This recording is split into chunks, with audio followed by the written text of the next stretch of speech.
Hello, everyone. There's my lovely voice. There's some smooth jazz going on in the background. It's Monday night, and that means only one thing. It's ramblings time. Joining me are Foxo and Dragon. And we have a nice panel in both Discord and YouTube, as we so often do. So, let's actually get cracking as best we can. Uh, I assume Timu I'm sure Foxo would have stated there, aha, your lovely voice. Getting a bit ahead of yourself there, Fleet. It's called operatic theatre slash, starting with a Aha! Oh, for God's sake, man, stop critiquing everything I do. It's not a critique, it's just I'm more saying you in an opera would be impressive. God, have you heard my voice? I might swallow you like a bloody shatter glass. It's not the shouting problems actually believing, it's more actually being able to hold the long-term bit. Like, genuinely no insult to you, but those people who can actually do opera is nuts. No, I agree. Like, that's just the good lord. The vocal range and the breath capacity. It's like bloody hell. Pretty much. Also, unfortunately, Foxo will not be speaking, so I'll be translating her stuff. That's fine. Obviously she's having a bit of a moment, but understandably so. No, at this point, it's not just that; it's also she's hurt her throat. That's what I said. That's what I was referring to. Didn't know there was anything else going on besides that.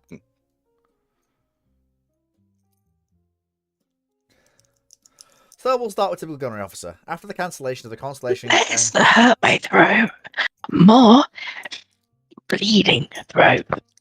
Yeah, you probably stop talking. I was trying to not there. go into too much detail. Yes, I was happy to leave that there as well.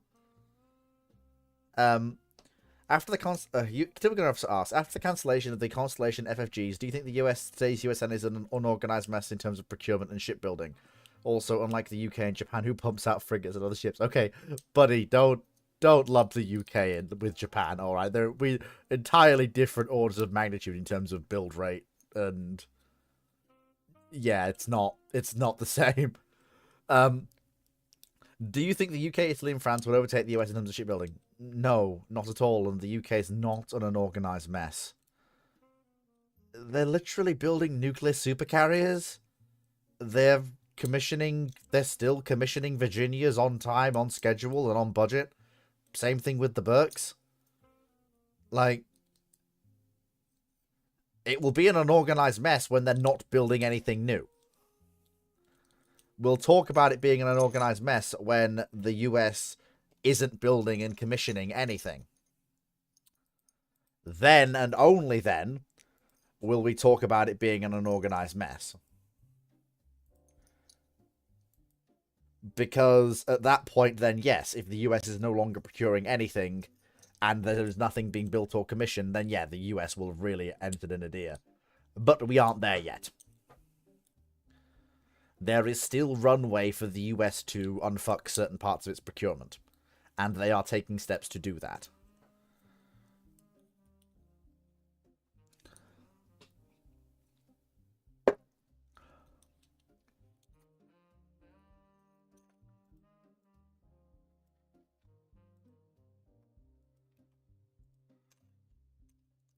Yeah, I definitely think calling it an organized mess is not exactly fair to the US. Literally the only country in the world building nuclear supercarriers. Now, to be fair, I wouldn't use that as a point in their favor either. Other than just because you can do that, honestly, in terms of that, that's neither here nor there. Honestly, it's more the rest of it is actually the slightly more important bit. Admittedly, the US does have a fair few issues from what I've heard with various things. Not ironically in procurement and shipbuilding, but more ship maintenance they're having issues with. But also the cancellation of the Constellation, no. Cancellation of the Constellations, like, it's something I've seen coming for a while. The feature creep has gotten to a point where so to quote, sorry, go on. They were either going to double down on it or they were going to cancel it. Those were the only two options, and they chose to cancel it. To quote Foxo, as much as she is loath to admit it, the French can make nuclear carriers. Oh yeah. So I using nuclear did, carriers is not quite a fair way for saying how they're organized, but well, okay, fair enough. But I did say building. I don't think anyone else is building a Yeah. nuclear carrier right now. they're in the preparations to do so. I believe they're planning on making what's it called, potentially up to 2 of their new generation Oh yeah, carriers. Pang. But I was more talking about Yeah. steel actually being cut, whereas the US is currently building another one of the thoughts.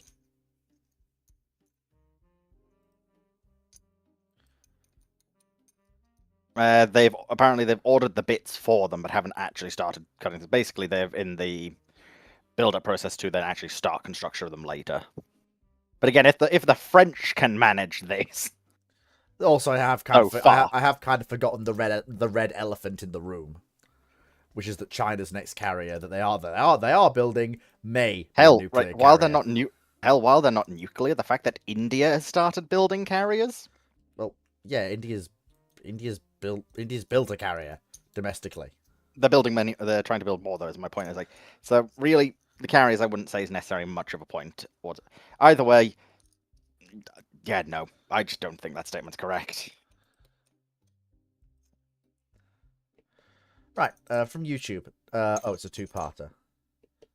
Never mind, it's not because the other part of the questions have been. We're still waiting on the other bit.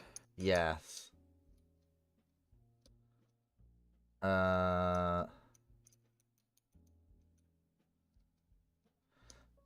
Okay. Knight. Before we want to answer your question, let me just answer this. That there's a reason there's a reason the US has 11 carriers. Knight.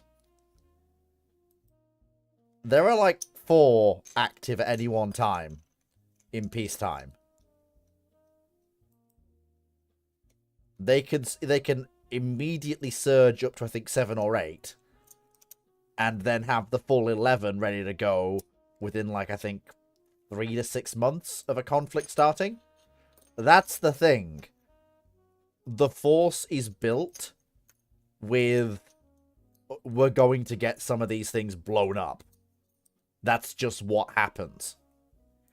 It's actually built with the depth to go.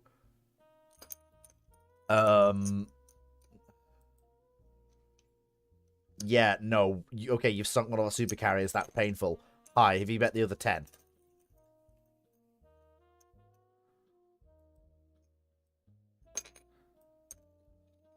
Also, sinking a US super carrier is good fucking luck. It's doable. It's just you're going to be throwing a lot against it. Yeah, it's just, is the amount of expenditure going to be worth what you end up getting? Plausibly, yes. Like the impact of a US.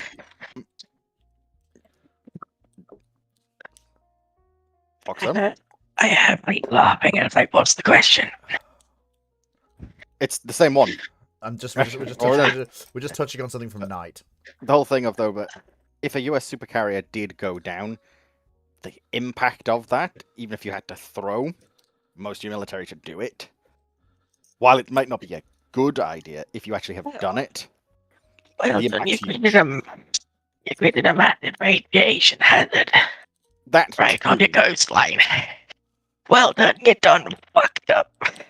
Foxo, you can just type if you need to. Just type. We can read it out. I started speaking just to point out I'll be back in half an hour. All right. Yeah, Okay. you need to go and rest. That is absolutely fine. I- Yeah, no, don't force I'm yourself to being be here. sent to the fucking shops. What? You need to be sent to bloody bed. You got not well. No, it won't. No, to be fair, it won't make a difference, Fleet, with the current issue. Yeah. Like actually, Yeah. resting doesn't.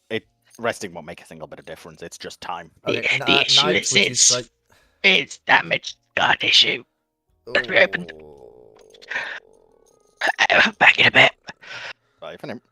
Knight, just resend part 2, please, or just type part 2 in YouTube chat so I've got it, so I don't have an incomplete question. Yeah, but I can't even see part 2 in the YouTube chat currently. Yeah, that's what I'm saying. Just either type part 2 in the YouTube chat or send it as another question. Like, so I've got it, basically. Because I can't do anything without part 2. Well, do we want to just move on, or just do another question while we're waiting for that then? Yeah. Bowman Boy asks, what if Joseph Chamberlain becomes PM in 1902 and stays in charge until 1910? I have no idea. I don't know who that is. I have no idea what his policies are. No idea what his life was like.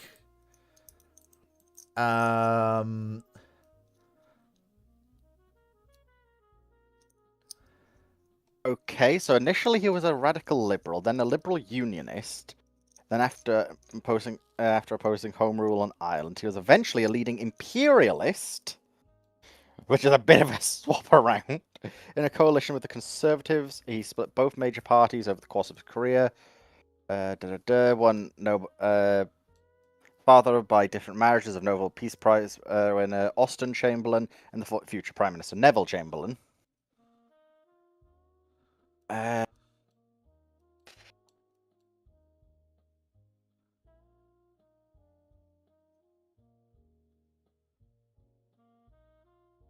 He held a couple of different offices. He was leader of the opposition 1906 to 1908.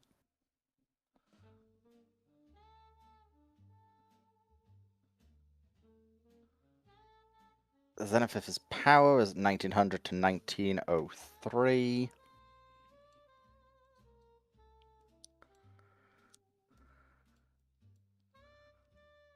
I honestly wouldn't know because I've not known enough about him, but...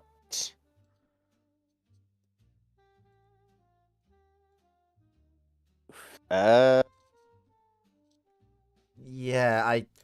I don't know enough about the man to to even begin to have a crack at that.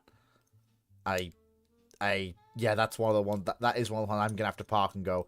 No, that's yeah, no, I like even just having a quick read through. Admittedly, Wikipedia, it's like yeah, it's not perfect. I just don't know enough about him at all. Knight, have you said part 2? Is that part 2? Or is that a different question? Because that doesn't look like part 2 of your first question. The bot's not having issues with part 2. YouTube just hasn't sent part 2. Like, yeah, I've got the chat from the beginning of the stream open, and it just ain't there.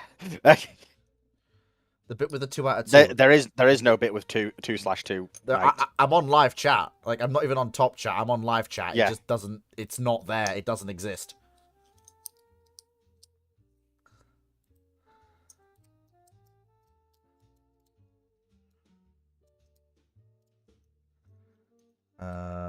This is we're having minor technical difficulties.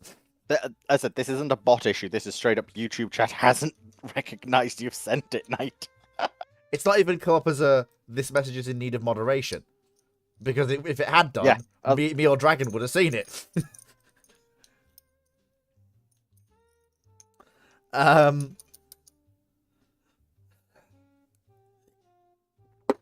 I suppose I can answer the first part since it does stand on its own.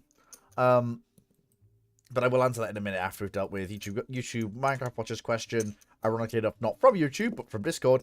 What if the French gunboat destroyers Mogador, for example? So basically, not gunboat. You mean the Contre-Torpilliers? Because yeah, because you mean Mogador. Yes, you don't mean gunboat destroyers. You mean the Contre-Torpilliers. Had defected to the RN after the fall of France. The problem with the Contre-Torpilliers is for all their size and power, and they are fairly powerful ships, what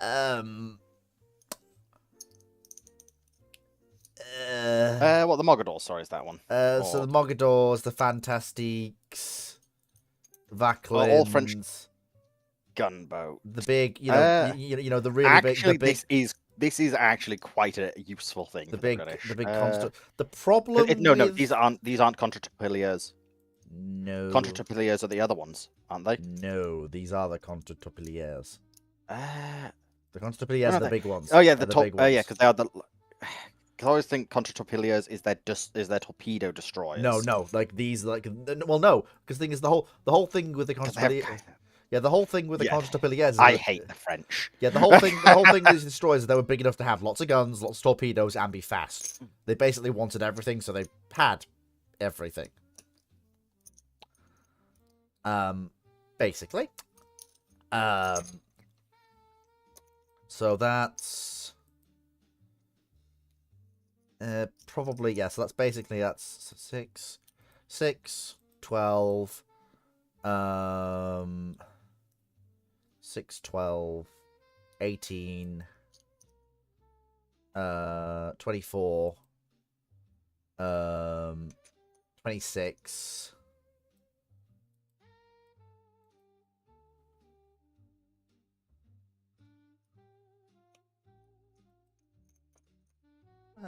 do we throw the Chakals in? Yeah, probably should. They are technically classed. Yeah, they are. They were the first. Yep.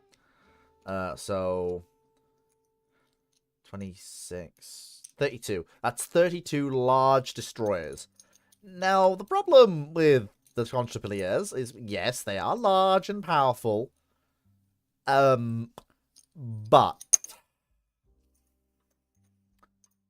their main gun mounts are not particularly handy. Really not handy. And they are just categorically not dual-purpose mounts. Hmm. Um, But on the So- other hand, hang on, I wasn't done. yeah, I know, but yeah, keep going. I'm just Uh, thinking, ooh, Um, there's potential here. the problem that we have with these ships is, firstly, the earlier vessels are really not good sea boats. Now, for the Mediterranean, that's fine, and that's probably where a lot of these ships will be. It's basically the place for them. It's what they're built for. They're literally built to fucking get into gunfights with Italian destroyers and kick the chronometers out of them. So, I mean, in that sense, it'll be very, very nice indeed.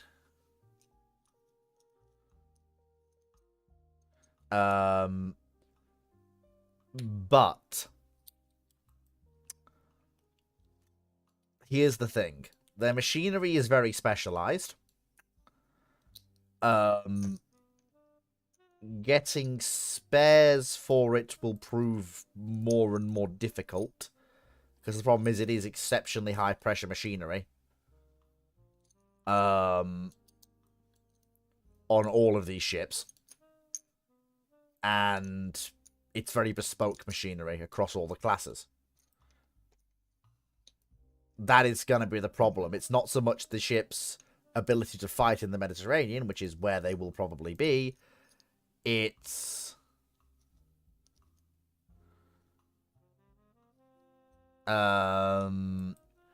gonna be long-term sustainment. I do see what you mean. Unless they're gonna start trying to smuggle parts out of France.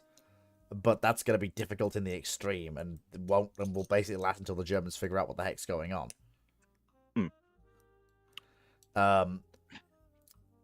This is the thing. Like, I agree with Dragon. If you give these to the Mediterranean fleet, which probably will be where they will be, they're going to make an absolute fucking mess of Italian destroyers and some of their smaller light cruisers. They're going to absolutely clean the floor with them. So, I do mostly agree with you in most regards, but I do actually see some of these being instead put on convoy duty, which might seem like a waste, and it kind of is, but as you mentioned, they have the problem with the high-pressure engines. So potentially by having them on lower pressure duty might work slightly better. So basically meaning you're not having to you're not having the case where you're having to run them hard, effectively. It also means the British will be able to free up the destroyers that they deem useful and easily usable a bit more. Because also it depends when they exactly do so. What did it say in the question of exactly It what says time? it doesn't say if like for them Right, to, okay. for them to defect as an Well, entire... it says after the fall of France. So yeah, So the problem. I'll literally go for the Yeah, the whole thing of what day does France fall? yeah. Here's the thing. These ships, can deal with Atlantic conditions when they are moving at a decent clip. That means they can potentially get these 26th of June 1940. Yeah, That's good. yeah. Because this is before they've got all the old destroyers up and running for convoy escort. So basically gives them a bit of breathing room. One of the main things I was going to mention earlier is, you know how you mentioned about the guns are inherently not dual purpose? Yes. Are you familiar with what the British did to the Bliskavica? Vaguely. It's a relatively famous ship, so it's why you should know it, but you might not know exactly what they did to her. Yeah, they replaced her guns with British guns. Yeah, they swapped them out. They swapped out her 120 Bofors for British 4-inch. Yes. So she got 4 twin 4-inch. I could see them doing that for these, for at least some of them. Maybe Stuff like the earlier classes in particular, stuff like the Chacal, the Gepards, and maybe the Agile class. Stuff like the Vanquilin, Le Fantastique, and Mogador.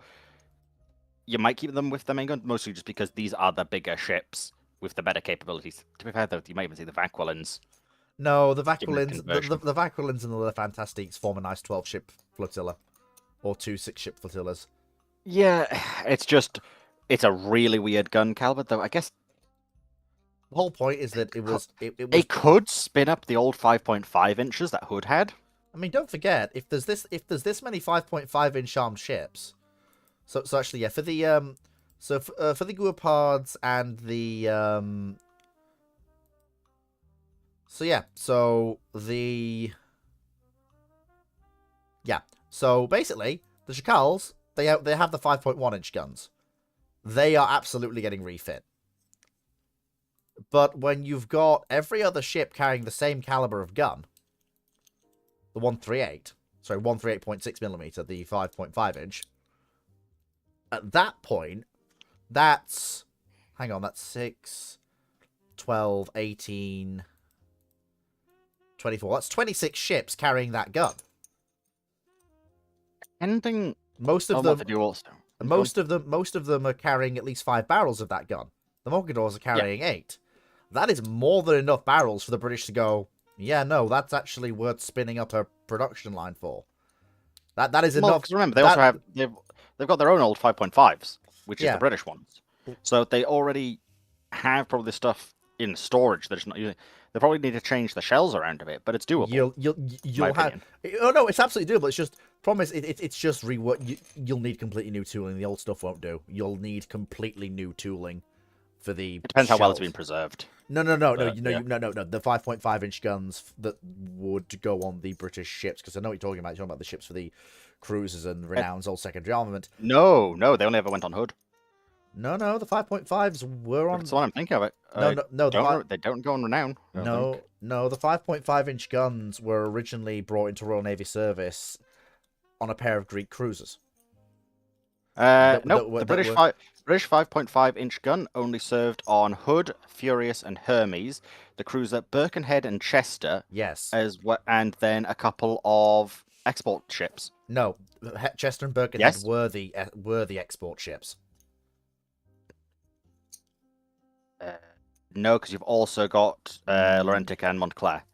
There's also a submarine K-17, apparently. No, Laurentic and Montclair are ocean liners. They're armed merchant cruisers. Chester and Birkenhead. But either way, basically, Chester and Birkenhead were the Greek ships armed with the 5.5-inch. They were taken into Royal Navy service. The RN liked the 5.5-inch so much that they began to use it. That they considered it as a secondary gun for various ships. And as you can see, some of them went. They mostly only consider it for Hood. They were used on Furious and Hermes initially, but they weren't great because unfortunately the 5.5 didn't really work out as well as they wanted. Oh, the 5.5-inch was a bloody excellent gun as far as they were concerned. Yeah, but the question is, why go for a 5.5 when you can just go for a 6-inch usually? It was one of those guns which is excellent idea and it has okay performance, but then when you start looking at others, it's By the way, it had a significantly higher rate of fire with little it's loss not in it's hitting not power. that significant. That's what it. I'm reading. That's what it says. Yeah, but it's in terms of the actual rate of fire difference No, it in wasn't. standard conditions. It's not It that much. wasn't. You're talking a round or two a minute. No, it wasn't so much that. It was the problem that basically it was the 6-inch was already fleeted, and it was basically the problem. It was trying to fight an established gun, which was never really going to work. So But yes, no, okay, one thing yeah. I actually see them Anyway, potentially anyway, doing is Knight. The point I was trying to make to Dragon is that the 5.5-inch. You can't use the British shells in the French guns. And you can't use the British tooling either. You'll either need the French to bring over their own tooling, or you'll need to work up a new type of shell, or reverse engineer the French shells. Which, to be fair, I could imagine Oh, some no. of these captains going to hell with you lot. I ain't surrendering, and just right, let's take everything that ain't nailed down. That's possible. But and one thing I'm looking at is it's easily possible. It's just the cost. That's all. one thing I'm seeing is you might see on Agile, Evacualins, and a couple of others is removal of those side torpedo tubes and just go center line. The problem with that is that they're not built for it. Secondly, thing is, if you are removing those tubes, they're not being replaced by torpedo tubes. The deck structure isn't set up for them. They'll probably be being replaced by AA guns. I don't doubt that on the Vaculins and some of the other on the Algies and the Vaculins, you might probably have that, and you'll have those replaced by AA to offset obviously the minuscule amount of AA the ships carry, otherwise, and basically have them lean into their role as we're going to go and fight you with guns, and we have Sting and torpedoes if you need it. The Fantastiques have all centerline triple tubes. The Fantastiques have 2 wing triples and a centerline triple, and that is enough firepower to be worth keeping.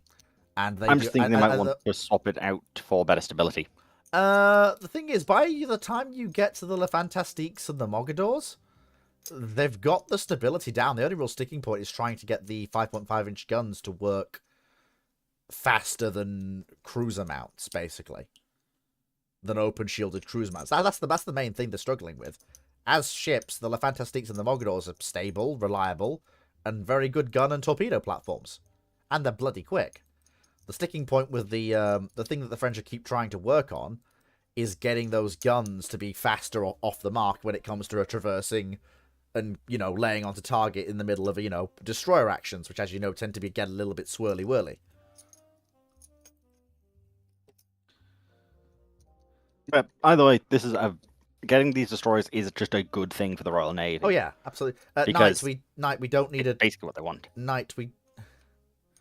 Yeah. Never mind. But so that's the second part. What's this? Just a moment. So 1 out of 2.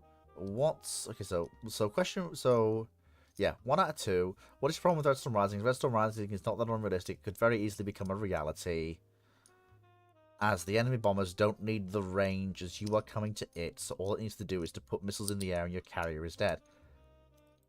That's only one specific part of Red Storm Rising, aka Dance of the Vampires. And Dance of the Vampires is fairly accurate in terms of how the Soviets would try and fix carrier battle groups that were coming to them and try and keep them away from, obviously, home territory. My problem with Red Storm Rising is that it completely fucking does not understand how the Red Fleet was planning to fight a war. At all. So, for example, this whole Second Battle of the Atlantic is utter nonsense. That was never in the Russians' playbook because, quite frankly, they didn't need to interdict supplies coming to Europe. They already had a massive force advantage over the Americans and NATO in Europe. Significantly overwhelming. There is a reason why it was clearly communicated to the Russians basically prior to the 80s, when NATO's tech advantage really starts to tell, and the idea of stopping Russia conventionally goes from being a pipe dream to, shit, this is something we might actually be able to pull off. There is a reason why Western signaling is absolutely crystal clear. You take 1 foot over the West German border, Russia becomes glass.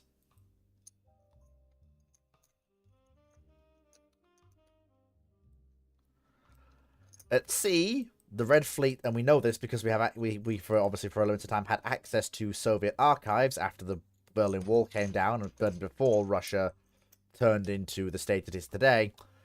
The Red Fleet's plan was to deny, basically, complete sea denial of the Arctic Ocean and sea control of the North Sea. Seize northern Norway around Narvik to open up corridors for their aircraft to support that effort, and more air bases in general, but Norway was not going to really fall. But yeah, the whole thing was, alright, come and dig us out, NATO. There was never an idea to raid convoys in the Atlantic. It was a fundamental misunderstanding of what the Reds planned to do. Because the Reds knew full well any war would be so short in terms of either whether it went nuclear or a decision was reached conventionally, that apart from Reforger, any supplies coming to Europe would basically be resupplying everything after the conflict was done, one way or the other.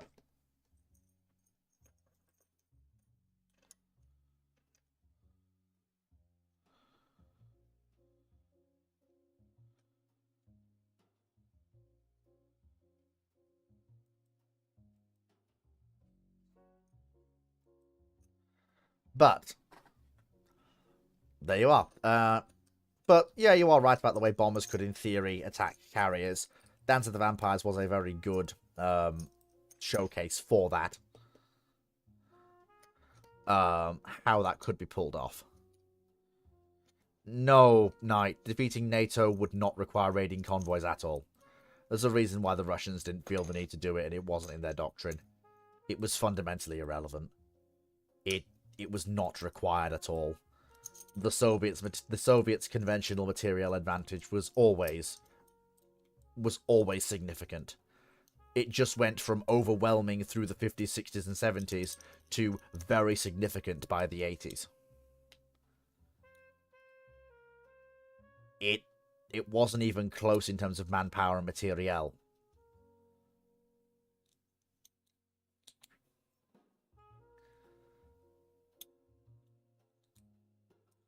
They don't need to raid convoys.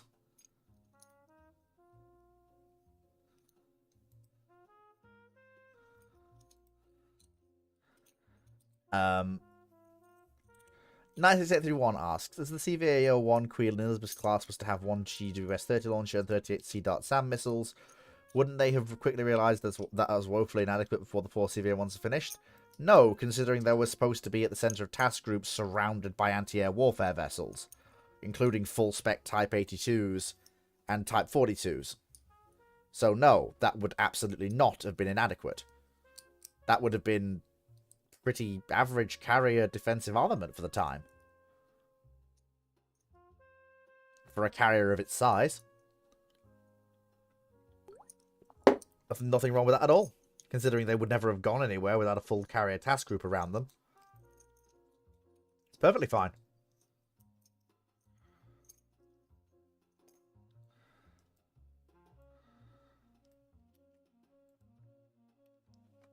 Typical gunnery officer asks on Discord, what is your opinion on the 60mm high velocity tank gun?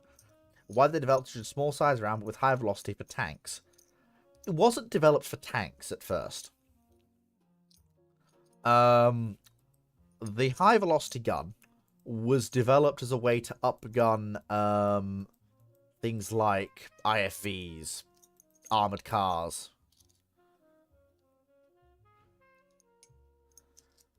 Things like that, light tanks. The whole point was to give a...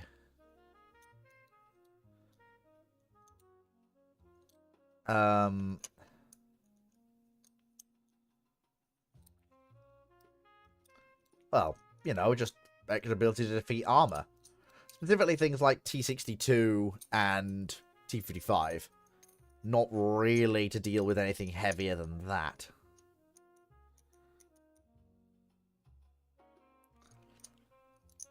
They did see service with Chile, but apparently out of service now. But they weren't really a success because better methods were discovered to give that sort of penetration capability to autocannons. And also, quite frankly, ATGMs exist. If you want an IFV to blow up a tank, an ATGM is a much better method of doing it.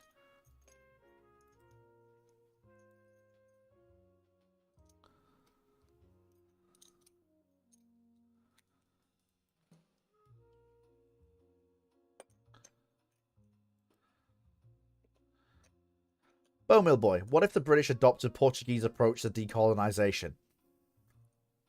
Millions die. Millions die in pointless, bloody quagmires as a dying lion tries to hold on to its empire that does not wish to be held. Hundreds of thousands of British servicemen over multiple decades die in pointless quagmires across the empire. Britain loses all face internationally, becomes a pariah state. From the sheer level of bloodshed that these wars are taking. It might even bring down the United Kingdom as a whole. Just because of the sheer amount of bloodshed for pointless purposes. Instead of getting a national health service and some post-war optimism, you get more endless lines of British boys and men coming home in body bags to hold on to an empire that doesn't want to be held. It brought down a Portuguese government and empire. It will do the same to Britain.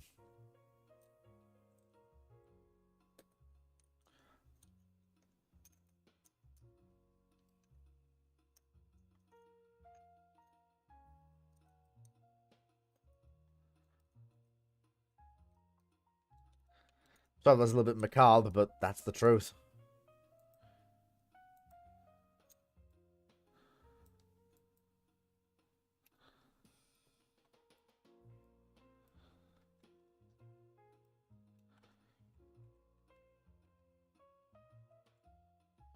I return.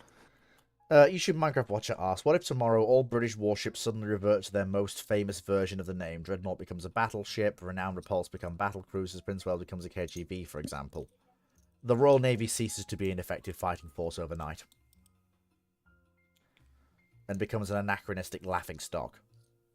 Barely able to threaten a fishing smack, never mind anybody else. Historians are happy. But they're the only ones. The Royal Navy's crying.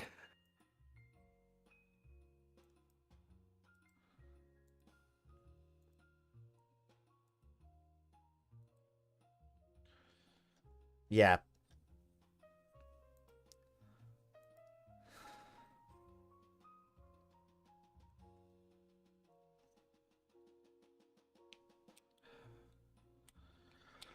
Right. Test. Okay. Bone Boy asks, when people talk about tooling for the production of something, what does this look like? Is it different from manufacturing machinery? The stuff that needs to calibrate production machinery. So tooling is the specific tools you put on the machines. When people talk about tooling, they talk about calibrating the machines with the correct tools and jigs required to do the work. This can be something as simple as calibrating a machine manually and using a standard tool, or it can be something as complicated as writing a dedicated CNC program for a CNC machine and getting a specialized bit built especially for that purpose. And everything in between. It is a complicated process that requires lots of tests and jigs and prototyping. It is not something you spin up overnight. I speak here from some experience.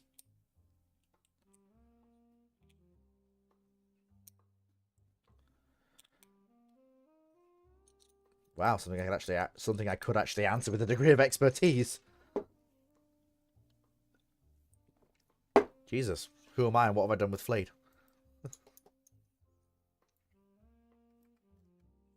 This is what I mean. At times, you actually are quite a good source. Just don't underestimate yourself as much.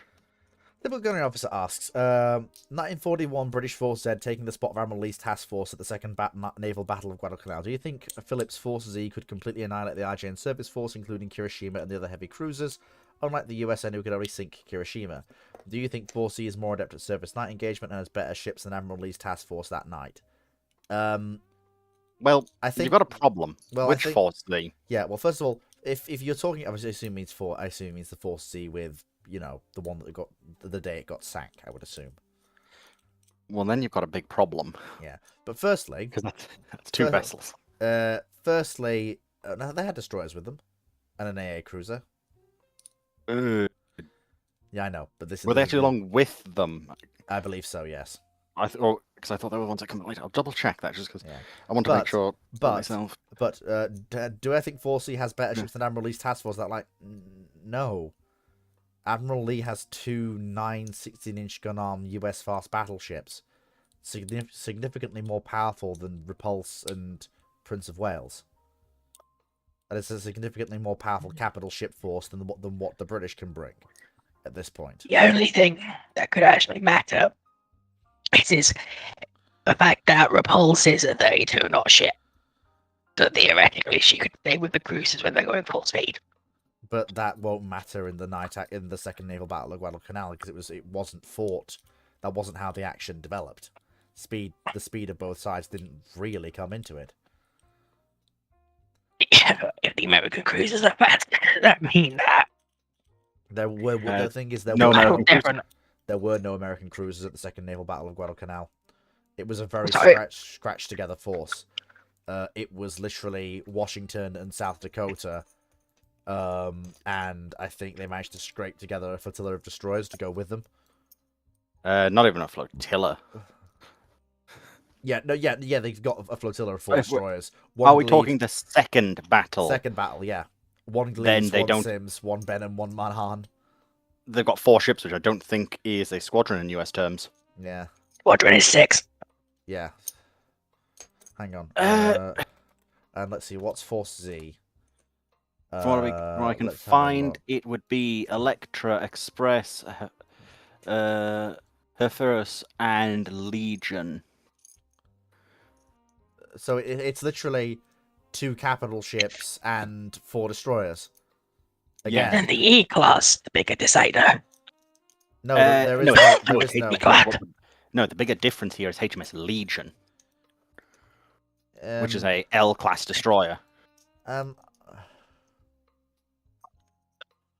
It's not. Oh, Gonna, she's one of those. it's not going to be that much of a. Also, there's Encounter and Then Jupiter. again, which one? Then again, yeah, 'cause that's why I say Uh, which part of Force Z, because you also get. Because another point, they get Encounter and Jupiter.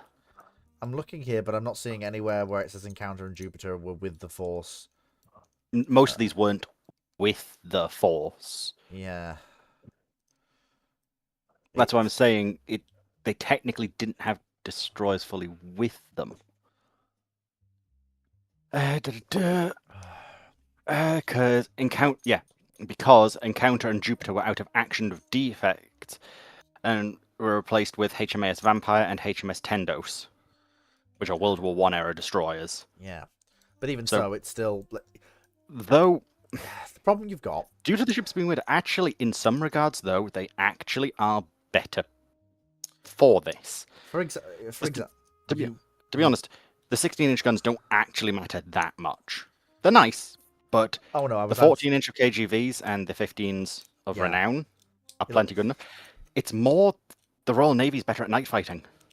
at this They are point. fully trained for night Your fighting. Navy, better at night fighting, and both battleships, well, both battleships are fully worked up. Well, One of the Also, no- American battleships shits itself. yeah, no, because that wasn't because she wasn't fully worked up. That was an electrical fault. which Yeah, the Royal Navy because- won't have. Yes, Yeah. that's true. So that's functionally one capital ship versus two, and I'll have it take two against one. Well, yeah, it'll be Congo will Kirishima will get smacked. Then the Takaos will probably. Honestly, if the Congo and the Takaos will get smacked, then the British will probably withdraw in the face of superior light forces, not wanting to risk torpedo attacks at night. It's much heavily built than the South Dakotas. Their armor's useless, but being just heavily built will give KGB an advantage over South Dakota. North I Carolina. don't know what you're talking about. The South Dakotas are the South Dakotas are not less heavily built than the KGVs. They are. Their internal bulkhead is significantly thinner. Uh, They've got less subdivision, I... which is what's going to matter at this range. Unironically, no, Fleet, she is actually correct. Because the Battleship New Jersey has a video on this where it's comparing the Iowas as well. Whereas the Iowas, North Carolinas against the KGBs. And the KGBs are significantly more ventilated and heavily bulkheaded. It's why the KGBs are so heavy for what they are.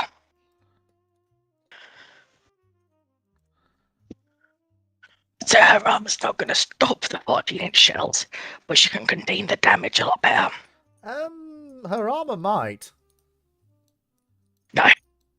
At that range, you're looking at the 8-inch going through both sets of armor. No, not on a KGV. A KGV is that thickly protected that it can resist. Yeah. So The KGVs are the heaviest protected battleships of the period that aren't the Yamatos. By a significant margin. And that's an arguable with the Yamato.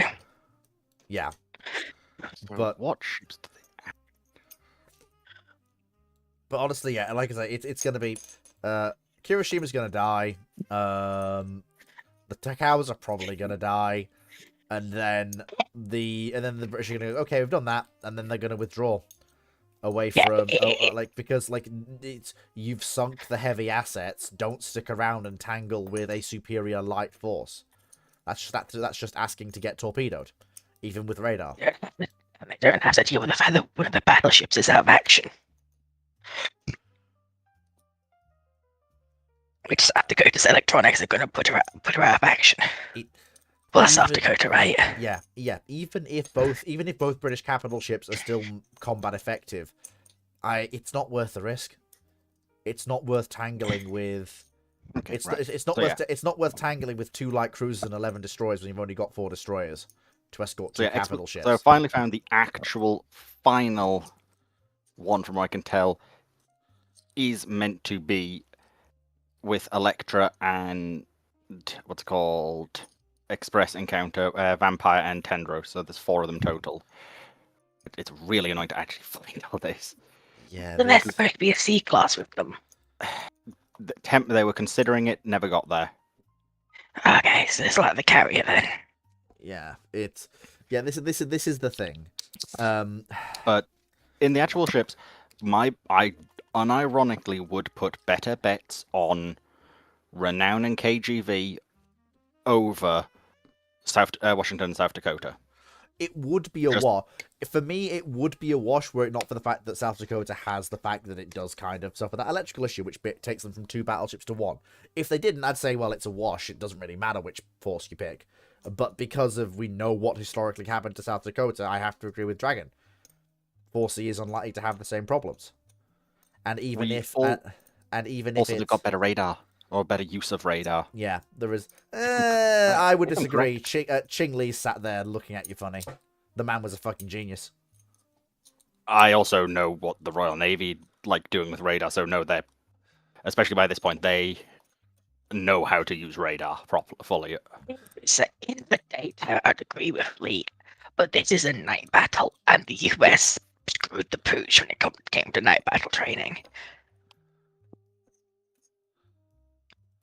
Ching Li, I think, redressed that balance during the second battle of Guadalcanal. Made it good for the Americans. It, but being a good captain doesn't get rid of institutional. We haven't trained for this, Also, and you're writing the book from scratch. also, correct me if I'm wrong, but I don't think all the American destroyers actually had radar and full radar No. training. Whereas every single one of the Royal Navy destroyers has full radar. But if it's got radar, it's got full radar training. Yeah. But realistically, what it's going to depend on is how much of a beating does Repulse take. If Repulse needs to stick around because she's gotten damaged, because she's an unmodernized World War I era battle cruiser, then I can see them fighting a retreat and engagement with the light forces. Well, yeah, Because they're not. If Repulse gets damaged, they're not going to leave her. I mean, politely, they're going whether Repulse is damaged or not. You don't fight 2 light cruisers and 11 destroyers with 4 and 2 capital ships. No, Not if at- Royal, not at if they actually night. got those cruisers, they wanted to escort her. That would have changed this massively, yeah. but they didn't. Yeah, but So- they didn't. So, like, Yeah, honestly, So save your voice. put the risk in to save one of your Yes. only 2 battle cruisers. Like- You take the risk. well, no, Yes, no, like no, if no, no, that's I I'm get saying. what you mean. Like if what's called Repulse gets damaged, the Royal Navy will throw those 4 destroyers to the wolves to save that battle cruiser. Well, yeah, that makes sense, but I don't think she's going to take enough damage that's going to render her. Because We unlike don't know how no, Nicholas goes. no, because Part of her because- belt is a because 4-inch flater. no, I'm aware. At but- range, if it's not hitting a belt, it can fuck her up. No, I'm absolutely aware of that, and I'm not denying it, but there is one key difference here between the original action and this one. Unlike in the original action, Kirishima's not going to have it all her own way. Because here's the thing. South Dakota was fully combat incapable and could do nothing while Kirishima wailed on her. Repulse will not be. She'll be giving as good as she's getting, and at that range, Kirishima will also be having the same brown trousers experience, being in a similar boat armor-wise. And it's literally a matter of time before KGB puts her down as well. But in return, Repulse cannot take any of the beating that South Dakota takes. 2 to 3 14-inch guns is an hit is probably enough to knock Repulse out. She's not renowned. She doesn't have the modernizations and the uniformified belt. For example, Repulse still has the 4-inch triple still. Hmm.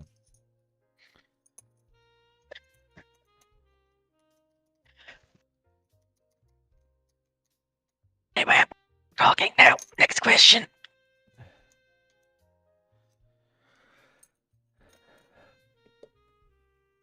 Douglas Yachty 6109 asks, each panel member must pick one famous historical horse and imagine how things would change if they were an Uma Musume.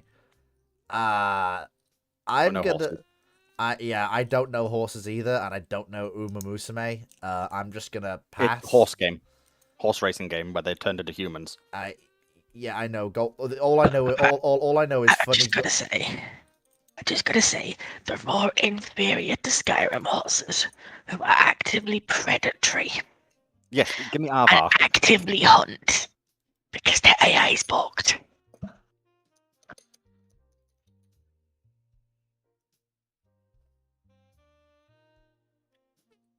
The entire chat is saying Foxo needs to rest. Unfortunately, I'm not, like, all I know about Uma Musume is funny gold ship memes that I get occasionally on my feed, because they're that widespread, but that's literally all I understand. I don't even know what a gold ship is. Presumably it's a horse of some Horse. kind. Don't mind him, he's a dum-dum.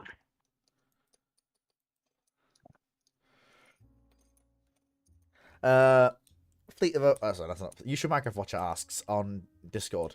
What if the Southern Force, so basically during the Battle of Leyte Gulf, instead of Fuso Yamashiro, had been Yamato Musashi? That's gonna be a hell of a fight. That's gonna be Yamato Musashi running into all of the standards. Along with, you know, all the other nasty nonsense that Southern Force runs into when it runs headfirst into a US wall consisting of motor torpedo boats, destroyers, cruisers, etc.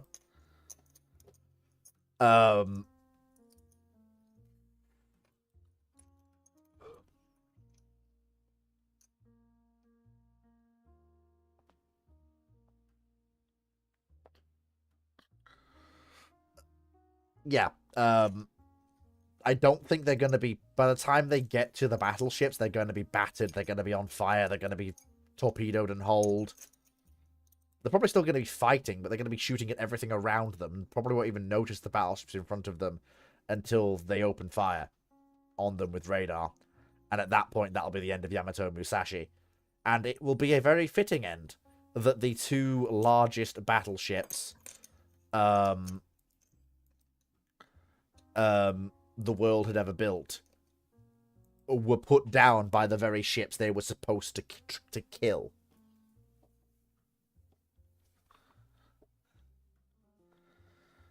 But that's the only thing that would change. The sheer amount of fuck you in that engagement before the Japanese forces even limp into range of the battleships is ridiculous.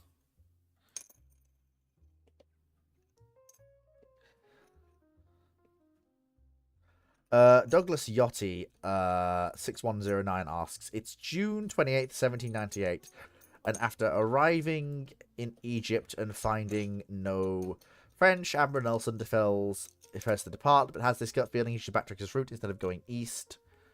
Considering that Nelson does find the French fleet making its way to Egypt, what would be the likely result of this battle, and how would it change the Napoleonic Wars? Given that that is the French fleet with the French army aboard, it's basically going to come down to a few things. Firstly, obviously, we know how this ends. Nelson wins. He won the Battle of the Nile. He can win this one. It basically comes down to a few things. Firstly, well, actually, no. A, do the French fight?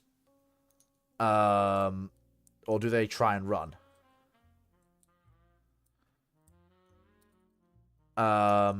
Because bear in mind, if the French are on their way to Egypt, they have the weather gauge. So they can just go, okay, the British don't have the weather gauge, we'll be able to overhaul them, they won't be able to catch us, we can get to Egypt, offload, then turn and fight, and then you get the historical Battle of the Nile, in which case nothing changes. If Nelson is somehow in their path directly, then that might force an action, or the French may try and turn around, if they can.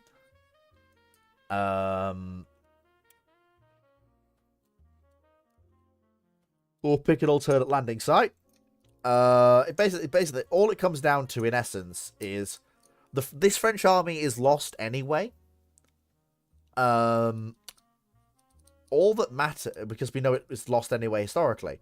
What matters is, does Napoleon survive, and how can he spin it? If he survives and he spins it as historical, nothing changes. If he survives but is captured, then Revolutionary France still does well, but there's likely no... Because Revolutionary France is not short of capable generals and officers. There are men who can step into the breach Napoleon left. But there won't be the consulship. There won't be the empire. That was a uniquely Napoleon Bonaparte thing. There is also a side effect. There won't be the vast knowledge of ancient Egypt that we have now. Because a lot of that can be attributed to the scholars Napoleon brought with him. And the work they did in excavations and translation.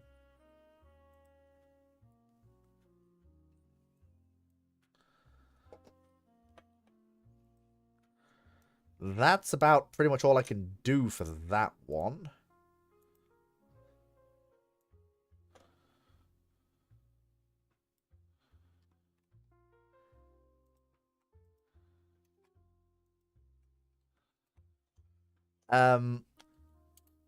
Gunnery Officer asks, do you think the UK's CSG-25 tour around the globe overshadows the US Operation Sea Orbit in 1964? Since the UK CSG covered more distance and with little replenishment and refueling, also proving that the endurance capabilities of nuclear-powered ships can be overshadowed by efficient conventional propulsion like on the Prince of Wales. Okay, a few things. Firstly, See, Batman, that's a loaded question. yeah, first of all, yes, that is an exceptionally loaded question. We've had discussions about this before, Gunnery Officer. You're slipping back into your old bad habits. Please stop. Secondly, no, the CSG covered more distance with port stops and did a lot of replenishment in port and refueling in port. And did I mention the port stops? And did I mention not being continually at almost flank speed for the entire run? Like, you know, the US nuclear ships were. Just casually took off around the globe with no port stops. At near flank speed. Which still hasn't been better to this day. That question deliberately misses what CSG... what the UK CSG was there to do, how it managed that deployment, the refueling and replenishment they did do at sea, and the refueling and replenishment they did do in port, and just the whole premise of the tour. The whole point of the damn thing was to operate overseas and liaise with our allies across the world. It was an exercise and a carrier tour, like a tour of duty. That's what it was. It wasn't like Operation Sea Orbit, a massive publicity stunt with very little military value.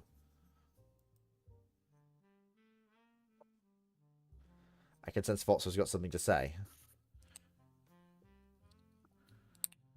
If she can manage it. She might be typing it, so. Ah, yes, she might be typing it. We'll wait to see if she does have something to say. But yeah, Gunnery Officer, I don't want to see questions like this. You managed to get out of asking questions like this for a long time, but this is the first one I've seen that's really this bad. It's an aggressively loaded question designed to downplay the achievements of the US while massively upscaling beyond any reasonable degree the achievements of the RN. And I won't have it. I won't say it overshadows it, but I do. The Americans, yes, they do a lot wrong, but don't go diminishing stuff when they do, because they're still the Premier Navy for a reason. I was going to say, like, the US one is very impressive. The UK one is arguably more impressive because it's not nuclear powered. That does not mean, though, the US one's any less impressive. It's literally a case of comparing two different things, because is it overshadowing? No, because no one's really comparing the two, to be honest. But each have points in their favor of, hey, we managed to do this via different methods. They're both completely different things. They're not even comparable. You can't even put them in the same ballpark. They can't overshadow each other because there's no similarities between the two.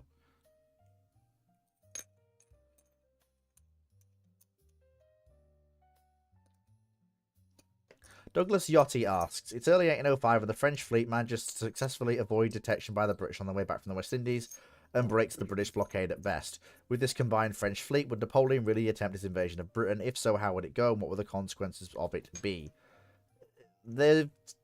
Nelson's still coming up behind them, and there's another equally sized British fleet in their way in front of them.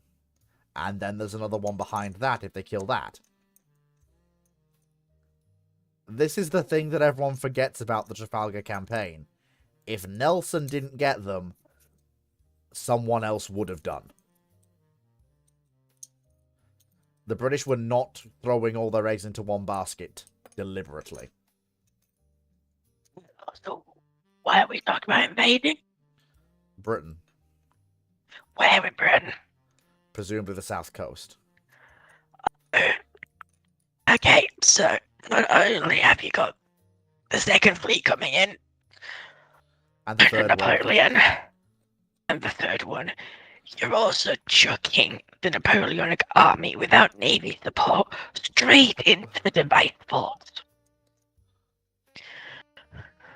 Because the south of England had been fortified against their southern attack for centuries at this point.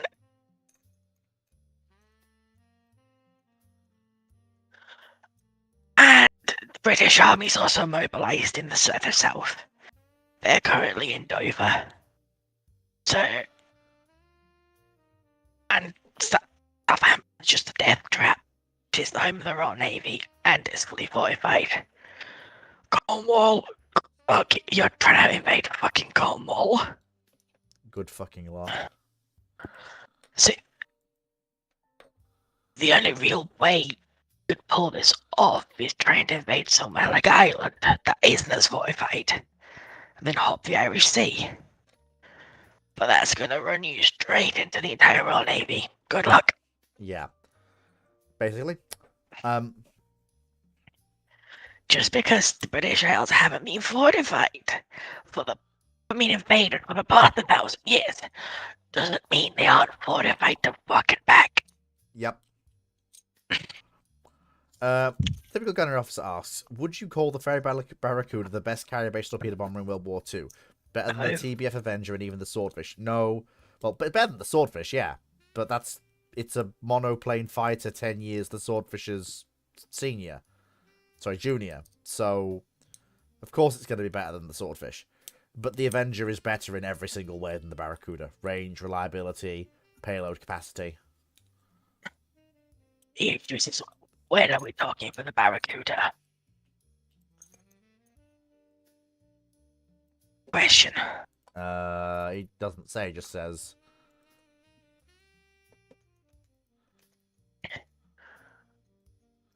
Okay, because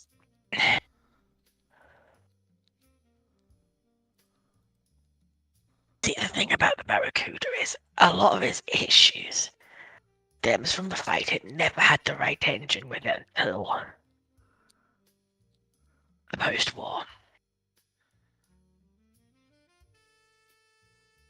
Aside from the few that got Merlins, a Merlin Barracuda, I would say, is better, but they don't have enough of them, so no. Yep. That's just because you've got a 1,600 horsepower inline V12, which kick the shit out of anything that's not a super prop when it comes to radial engines. It's also hamstrung by the thing of being a combined dive torpedo bomber, whereas the Avenger, whereas the Avenger is just a torpedo bomber and level bomber. Yeah, but an engine properly could do both.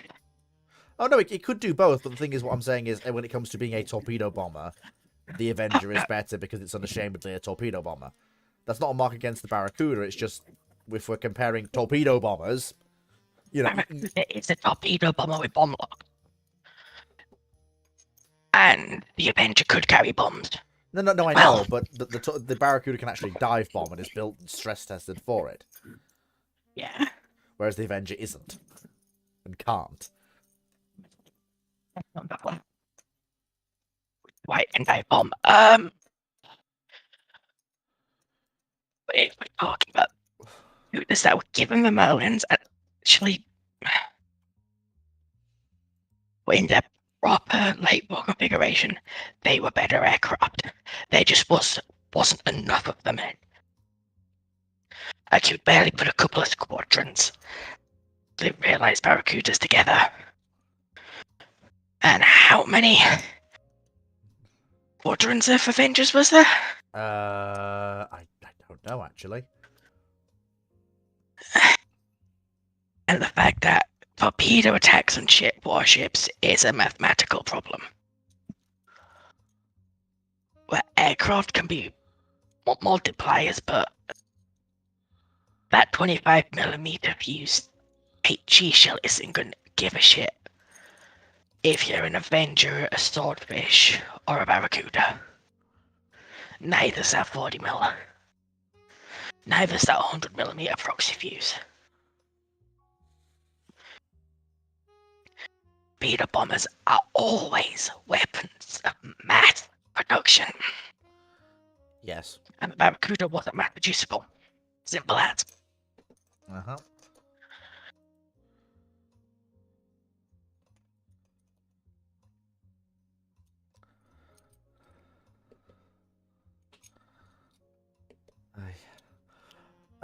So with Timu, we haven't gotten anything more than the panel we currently have. Are you all right to have your question be answered now, even though there's only 3 of us? Okay. Right. So Timu's question: for the larger panel, your favorite science fiction universe in books or TV movies?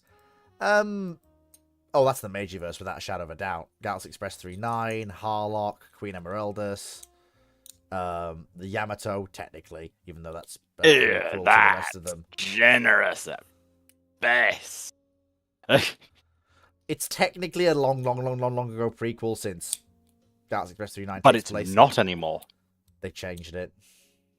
because you've got 2199. I know, they've changed it. So it's well, So it's the question of- in the original Meijiverse, it's a prequel to the rest of it. Well, but I thought it was more a case of it's not an official prequel, but it's very heavily implied.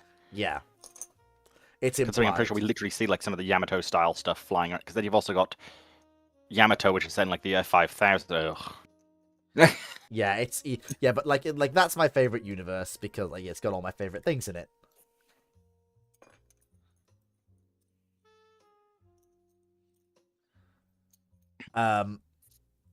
Dragon. Oh, I'd be lying if it probably wasn't to say Star Trek still. Nothing wrong with that. Nothing wrong with that 40k at is all. definitely up there, so is Star Wars. They're probably the 3 Star Wars and 40k are probably fighting for second place quite brutally. It's just a fist. If it's just a fight between Darth Vader and a fucking Astartes with a chainsaw. No, because Yes. unfortunately, unless Vader starts using the Force, Vader's losing that fight. Yeah. Yeah, so got a unique answer. Okay. Go on. I don't think it's translated in English, but there's an Irish book series called Beyond Avalon, Ooh. You've mentioned this actually. which is about. Well, I mentioned it's prequel, but set thousands of years before it. Ooh. Beyond Avalon is a science fiction post-apocalypse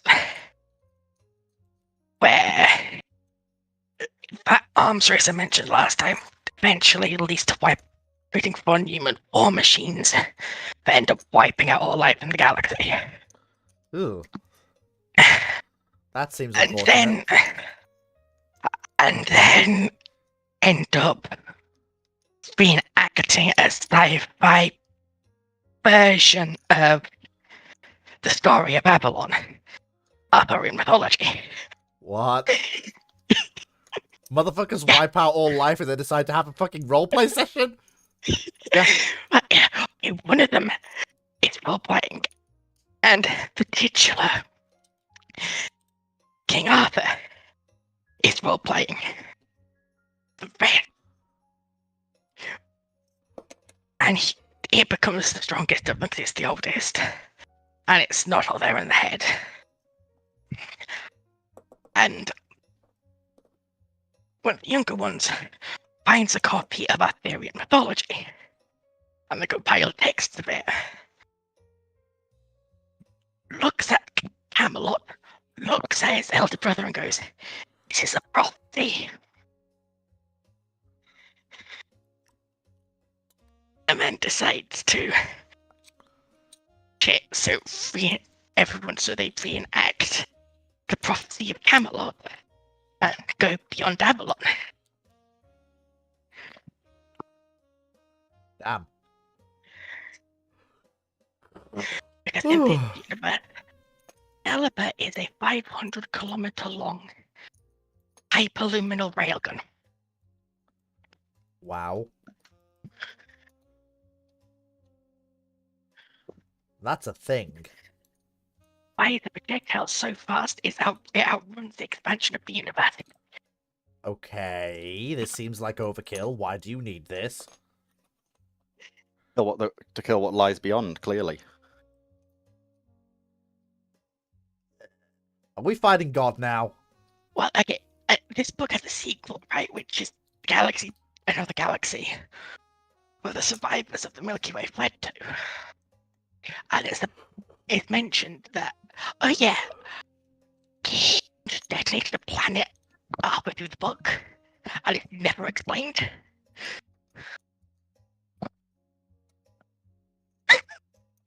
Right. Okay. This is a thing that occurs. I guess we just roll with it.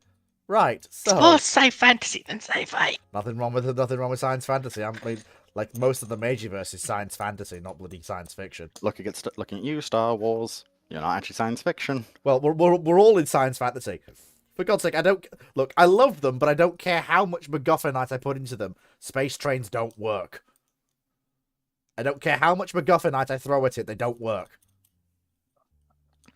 And also, one doesn't. And also, when you realize that this is involved, you realize that these are some of the fastest things around in the universe. 3-9 with multiple station stops included goes from Earth to the Andromeda Galaxy in less than a year. That's ridiculously quick.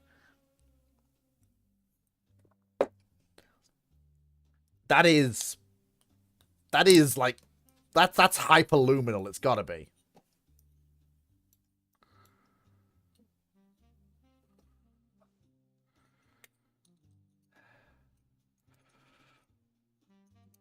Anyway, Knight6831 asks, for Dragon, specifically, why do you think Ayn Sof-Ur, the Angel of Death from Data Live, wouldn't be a person you'd not want in Azur Lane, given her power to instantly kill everyone that comes in contact with it and shut off functions of inorganic targets, including warships? Okay, I guess you're answering that one. I had no fucking clue. Well, Fleet, read that last half of the question again. You'll see why I probably think this. Okay, for Dragon, why do you think Ayn Sof-Ur, the Angel of Death from Data Live, wouldn't be a person you'd not want in AL, given her power to instantly kill everyone that comes in contact with it and can shutting off the functions of inorganic targets, including warships? Yes, but I have no idea who this is or... Just the power to instantly kill anything they come in contact with is a problem. In particular, it refers to Ayn, who is the original creator of spirits, effectively. Right. Which are...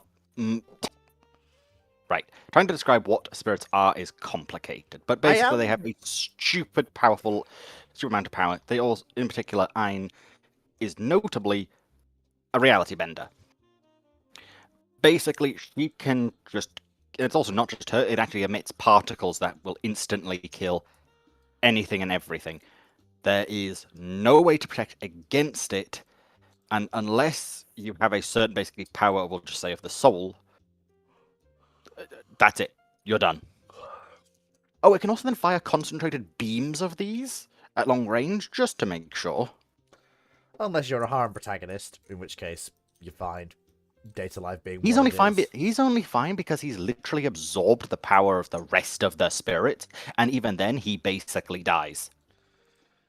Which probably knowing that's not good. That's He does not come good. back, but the only way he comes back is basically by not tricking. But it's complicated. It's a good series actually, but for Data being Live a is quote-unquote fun. harem, it's actually not a harem thing. Yeah, Data A Live is... healthy relationship detected, opinion ignored. Actually, he ends up in a healthy relationship at the end. The rest of them might not think so, but anyway. Oh no! Anyway. Also, I swear, that's a double negative, I'm pretty sure. Why it wouldn't be a person you would not want. Yeah, they were negative. So, as in... I'm just trying to... So, as in, I would? one. Okay, Something like that included? grammatically wouldn't can't be used in this setting. You would have to say, why would you not? Yeah, I know she's one of Wouldn't Mio's just angels, work. but it's just the grammar of that Right, one's slightly thrown. Please learn the grammar, it's painful.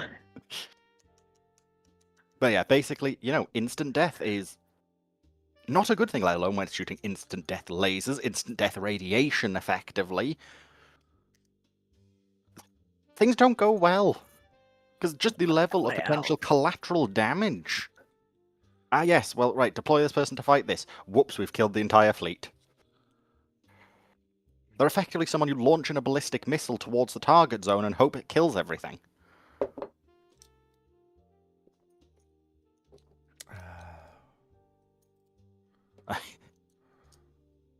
Hello, Moe. Hello, Hi. Moe. Also, seriously, Foxer, if you need to, just Yeah, type. no, We yes, we can do that. Bone Meal Boy asks, I've um, taken like 2 grams of Paramol, I'll be fine. Just a bit That's grabby. not how that works. that is not anyway. Bone Meal Boy asks, Pain is weakness leaving the body. Bone Meal Boy asks, what would the panel do as leader of the Thai Navy if from 1920 the naval budget is doubled? How could this navy then be used in World War II? Well, we know historically, we know historically the Thai Navy built itself into a fairly competent force for the role it was asked to do. Littoral defense of the Thai coast with limited ability to project power into the Gulf of Thailand. You have you have the coast defense ships, and you have a good force of destroyers, mostly Japanese, and a good force of submarines, again, mostly Japanese. However, instead of building coast defense ships, what we can actually do is actually go in for proper cruisers to lead the destroyers.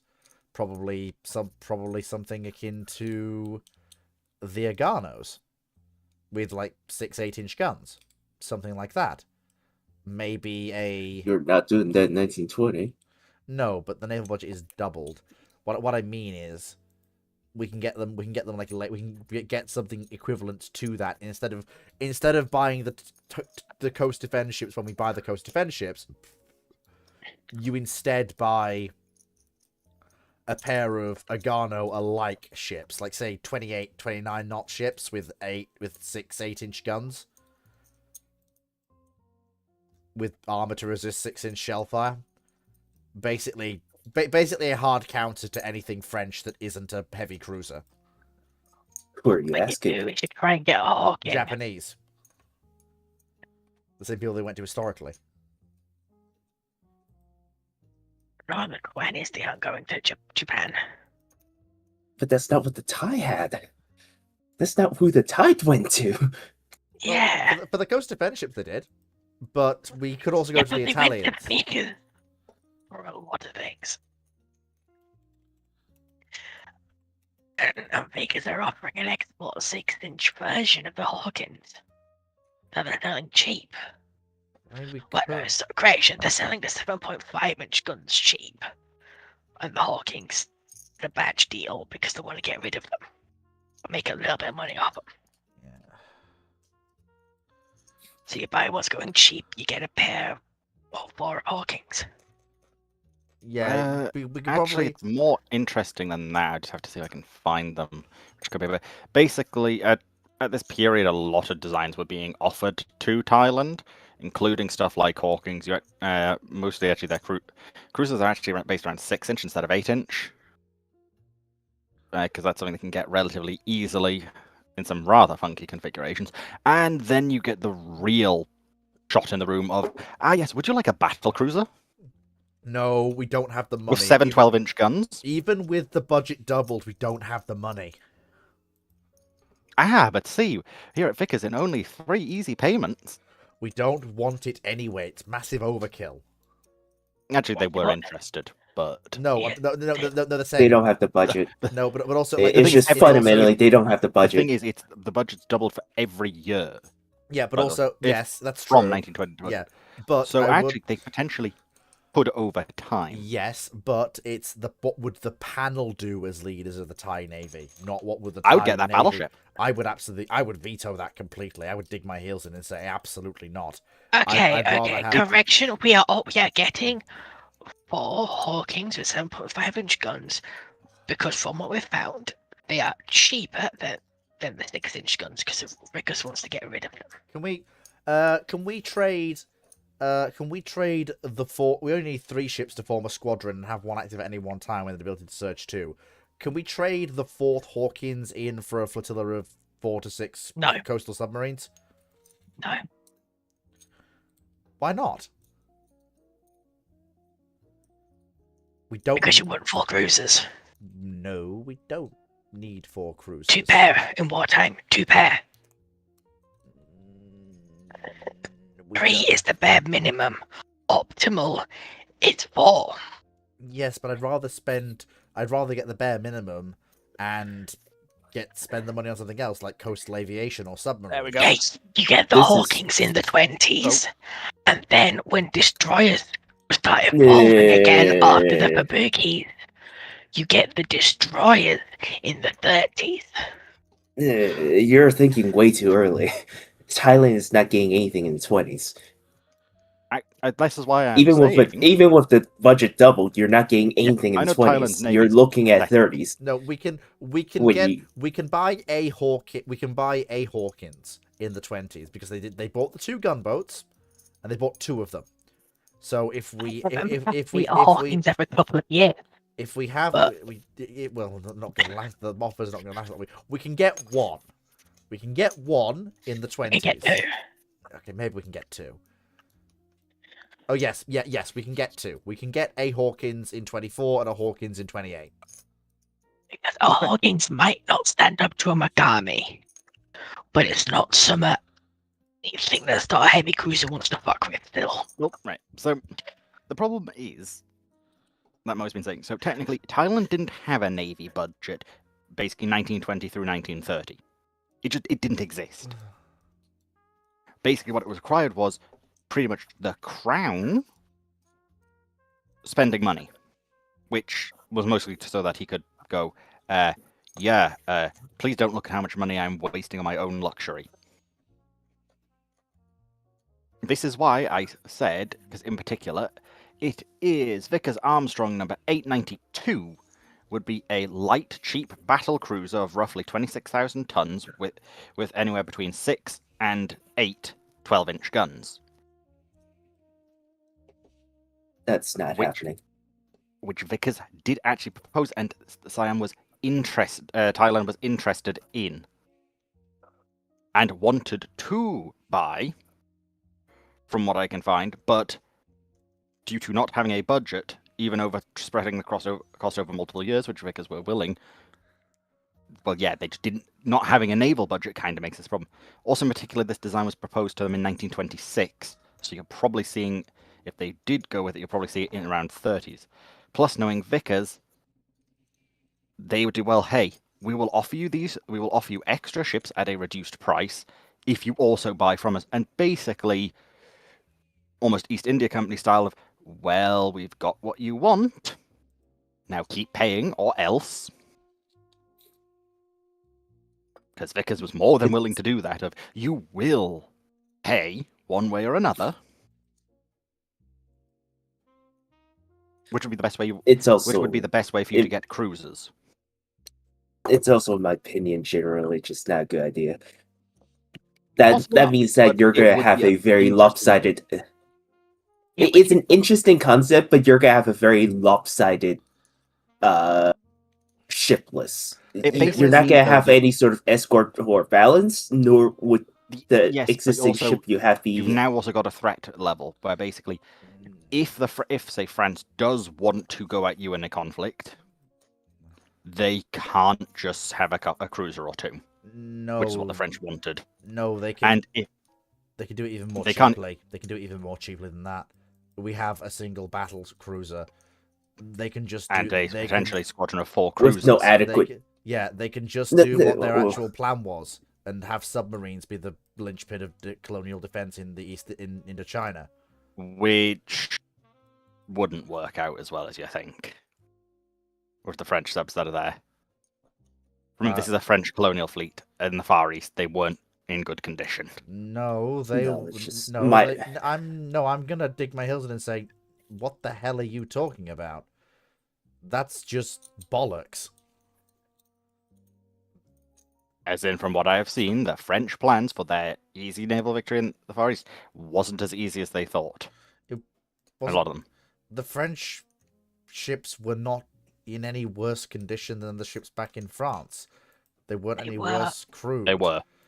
If they were, they wouldn't have been able to go out and fight. Because of the nature of Indochina and the lack of domestic industry to support them, they were in noticeably worse condition.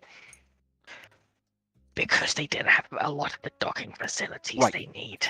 It's the issue Japan runs into the occupation of Indochina. There's just no infrastructure. Okay, actually, this really sums it up, doesn't it? Basically, the main forces that France had there was one, how exactly? Dugantroin class cruiser Hmm. and 4 Avisos, Yes, that's not surprising. which that's not good because that loses even Worse to when a- you start to look into their operational ability, Yeah. because 3 of those Avisos had broken down. The cruiser only had half its guns working. Now get me started on the submarines. It's So, almost yes, it's almost as if they hadn't had the pro- supply from a year from a country that had capitulated, shockingly enough. No, they in nicest way they hadn't had supplies for previous 3 years because they kept mucking up the supply orders and not being sent because they kept being a dispute between the colonial authorities, the navy, and the central government over who was responsible for paying for the supplies. Because to a degree, actually, the Chinese heavy cruiser that China was looking at would actually be a good one for them. If basically they That's could what I get that thought design about from the that. Japanese, because the Japanese had a design for 8-inch guns, in particular, 6 200mm guns to be precise. From the old Furataka class, and this was, as I said, offered to China cheaply by Japan. Thailand, if Thailand also says they're interested in that design, that could also help, because that would be a design 26 to 28 knots, as I recall, with 8 of these guns, which is definitely better than the coastal defense cruiser they've got, which only has 4 8-inch guns and only does 15.5 knots. It's more acceptable than the Vickers. So, what you suggested with Vickers. As I said, I'm just going off what Vickers was suggesting too, because Vickers is the company they like, and Vickers is more than willing to extend credit to a nation, even if that means they have to get it back post-war. It's just, I don't know. It's just, Yeah, it feels way too lopsided. Yeah, I would In much, terms I of would fleet much composition. Keep in rather, mind, their fleet was already lopsided. I would much rather. The problem is you're trying to make unlopside- a fleet for Thailand. Yeah, I would much rather unlopside the fleet, buy a flotilla of submarines, then buy a flotilla. You've not well done. You've just lopsided the fleet. Would you let me finish? I wasn't done. Buy a flotilla of coastal submarines, then buy 2 batches of 3 destroyers from Vickers. That gets you 2 3-ship formations. They're not exactly full flotillas, but it's still decent. That gives you a fast surface wing. Then to basically serve as the backstop for the submarines and the destroyers, we basically go with Foxo's plan and go for a somewhat older style but relatively quick, can keep up with the destroyer's cruiser. Say something perhaps based on the... So by the 30s, probably looking at either we go for an older style cruiser going on the cheap that Vickers can build, or we basically try and buy something like a scaled down La Argentina, maybe with 2 triple 6-inch guns rather than 3 triple 6-inch guns. By this point in time, you've not got that. By the time you've got that squadron of coastal submarines and those 2 half squadrons of destroyers, you're looking 1938. Yeah, I know. Realistically, Yeah, I know. That's why that's why I'm talking about. you're not getting. Argentina. So you won't be getting that cruiser in the end. Well, in that case, Also, why would you go for a La Argentina? Why not just go for an Arethusa at that point? Because I'm working. Because if you're dropping to 2 triple turrets, why not just drop to 3 twins? Well, it's either or basically, but it was more the style of ship I wanted rather than where I would get it. Yeah, that's why just an Arethusa is probably just simpler because At that point in 36, 38. why not just see about trying to buy the Hawkings? Britain doesn't want to sell them. Yeah, they're not going to want to sell them with tensions and Europe rising. Our options basically in 38 for this pair of cruisers. I meant more your- like in 35, 36, no, where it's, they're it's- looking at going, these aren't surface combatants, and they're looking at converting them to AA ships. This is why I was more going to either, because the problem is with that fleet, you've still got a lopsided fleet, because those coastal submarines will just die. That's literally the job of the Avisos, is to murder those ships. And as much as I don't like French Avisos, they're good enough to take out squadrons of coastal submarines. And that's also, not how ASW works. You don't just go and sweep and kill subs. That's not how That- ASW works in this period. that's not what I said either. But if those do try and do activities, they're going to encounter difficulties, especially. And Here's the thing. What operations can those coastal subs do? You've basically the coastal defense, I've said, but go on. when I say coastal boats, I'm looking at things kind of in the 8 to 900 ton range. So coastal for Okay. coastal for the region we're operating in, but still. Yeah, okay, but it's an issue with these sort of submarines is you try to integrate French commerce with them, because that's what submarines are good at in this period. You're gonna sink some of this British, and you're gonna have the British coming down on you, Oh no, and no, you're screwed. the So you've got to operate inshore, pick your targets, yeah the and at that point, as much as I hate them, the Avisos aren't bad. And you're just feeding children to the meat grinder. I would have them. My war doctrine would be you would have them on war patrols looking for significant French assets in the theatre. So ideally, you'd have them spread out, looking for or in response to any sortie by the significant French asset in the region. That being the light cruiser, because if they can nail her, then that's the naval conflict as good as won. Big if. Or a coastal submarine. Big if. Coastal, an 800, Yes, it's a Dugan LaTroy class cruiser. an 800 but ton an 800 ton boat with 3 to 4 forward tubes with perhaps one reload in each and a stern tube. That would be operating alone, Yes, but there'd be about without large scale 6 coordination. 6 to 8. Well, yeah, that's why you have 6 to 8 of them. You're spreading them out over what is in submarine terms a very small area to cover with that many boats. Not But as they small fit- as you think, Fleet. Not and as small also- as you think. the problem is, while the Dugan LaTroys are not great cruisers, they are big enough they can resist it.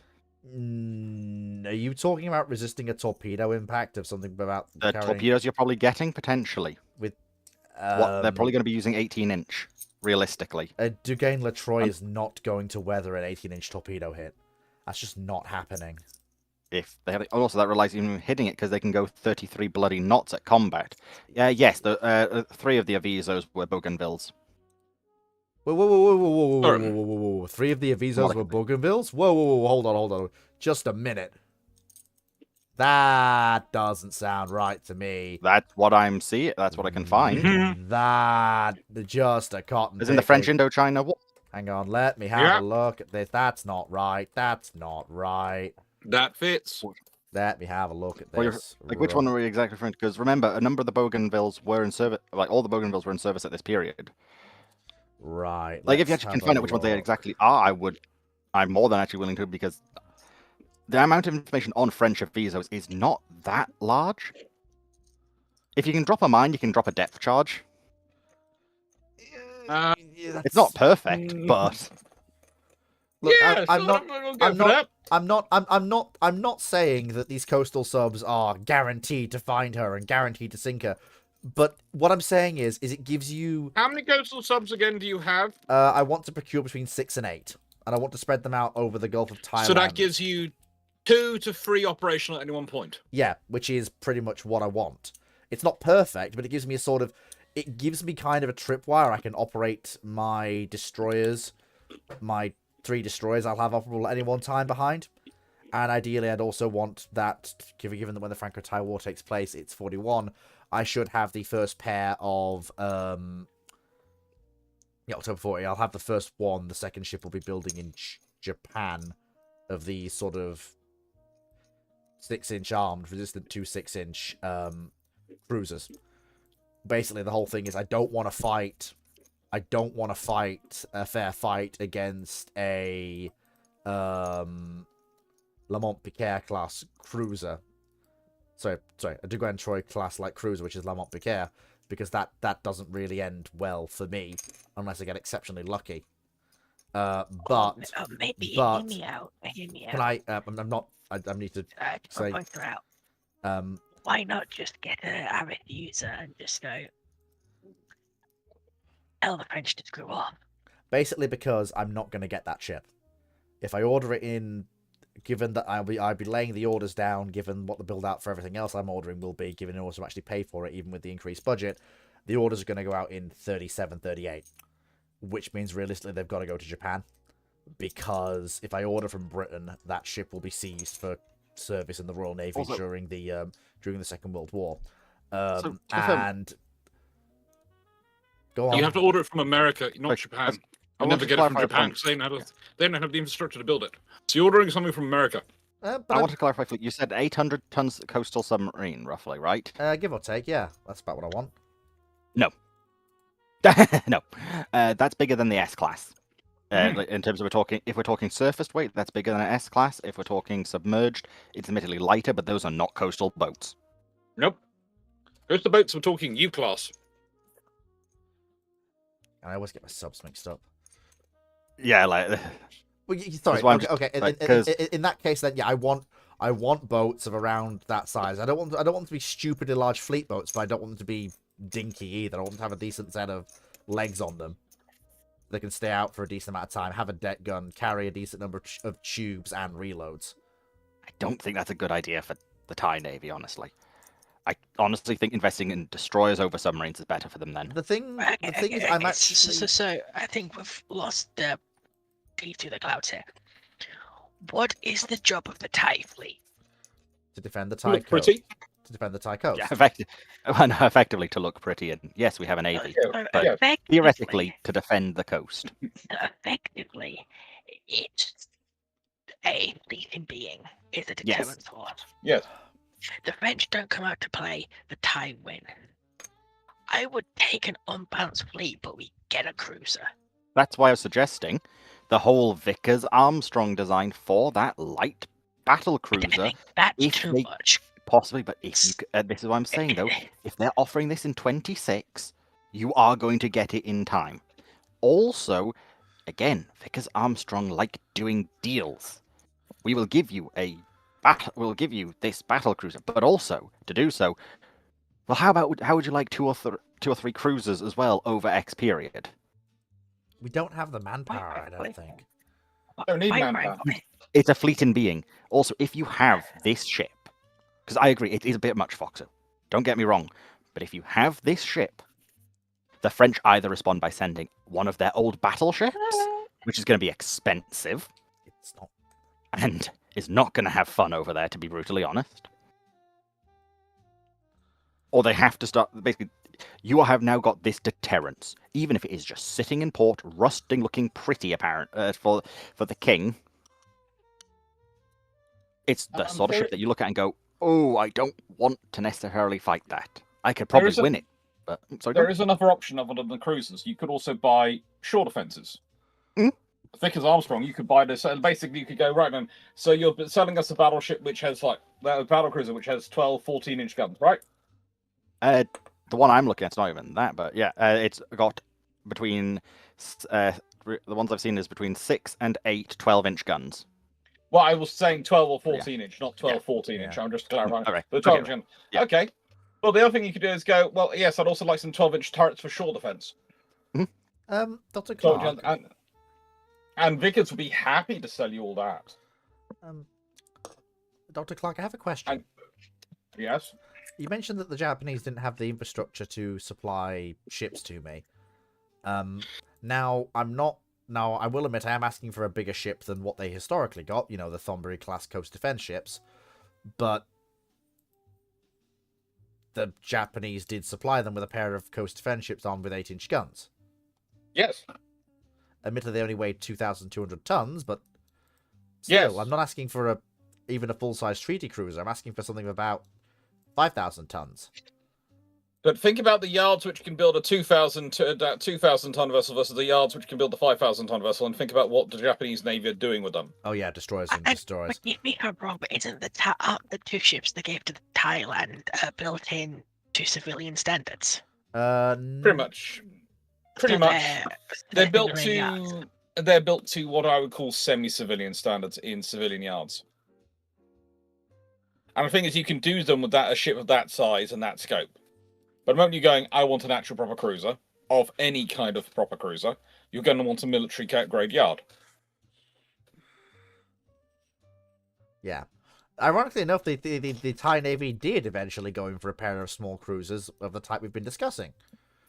What were seized to be turned into the Etna class by the Italians. And they are basically exactly what I'm describing. 6,000 tons, 28 knots, 3 6-inch-ish guns, and a belt that makes them resistant to destroyer-grade guns. Oh, yes. But they're not exactly what I want. I want it slightly thicker and slightly better protection and slightly more firepower, proper 6-inch guns. But You want a pair of 7.5-inch cruisers. Buy some Hawkins off the British. They'll offer you a very good deal for them. That's something Foxer mentioned earlier. yeah, I know. Apparently when they I aren't heard selling at this point. when I heard the Smoky Fox saying that, I was thinking, yes, the Smoky that Fox. is correct. The Smoky Fox. That's good. That's a good name. That's a good name. Right, so If I remember, you get it in the early 30s, the British are willing to sell, and the Hawkins will quite happily ruffle stomp anything that's not the IJN and region. actually, The probably Or the- ruffle stomp to IJA as well. And let's be honest, the Hawkins class cruisers are actually probably at a level they could actually support and sustain quite easily with their own infrastructure back there. Because they have enough of self-maintenance capabilities to keep themselves running to an extent. And they've got facility, and with the facilities the Thais have, they can keep them going. And the thing is, again, it's going to sound strange, but you could probably do a deal and get 3 of them. Yeah, Because honestly, the British government would be happy to get rid of them. And that enters in the whole new thing of the British being the British themselves building some new heavy cruisers in that period. because it's also because some incredibly because they're also trying to get rid of some of the old 7.5-inch guns. So if you Yep. package it in with the 7.5s for short batteries or just general use. You end up with a very useful system. And what are the French going to do about it? They can run away from any battleship they can send over.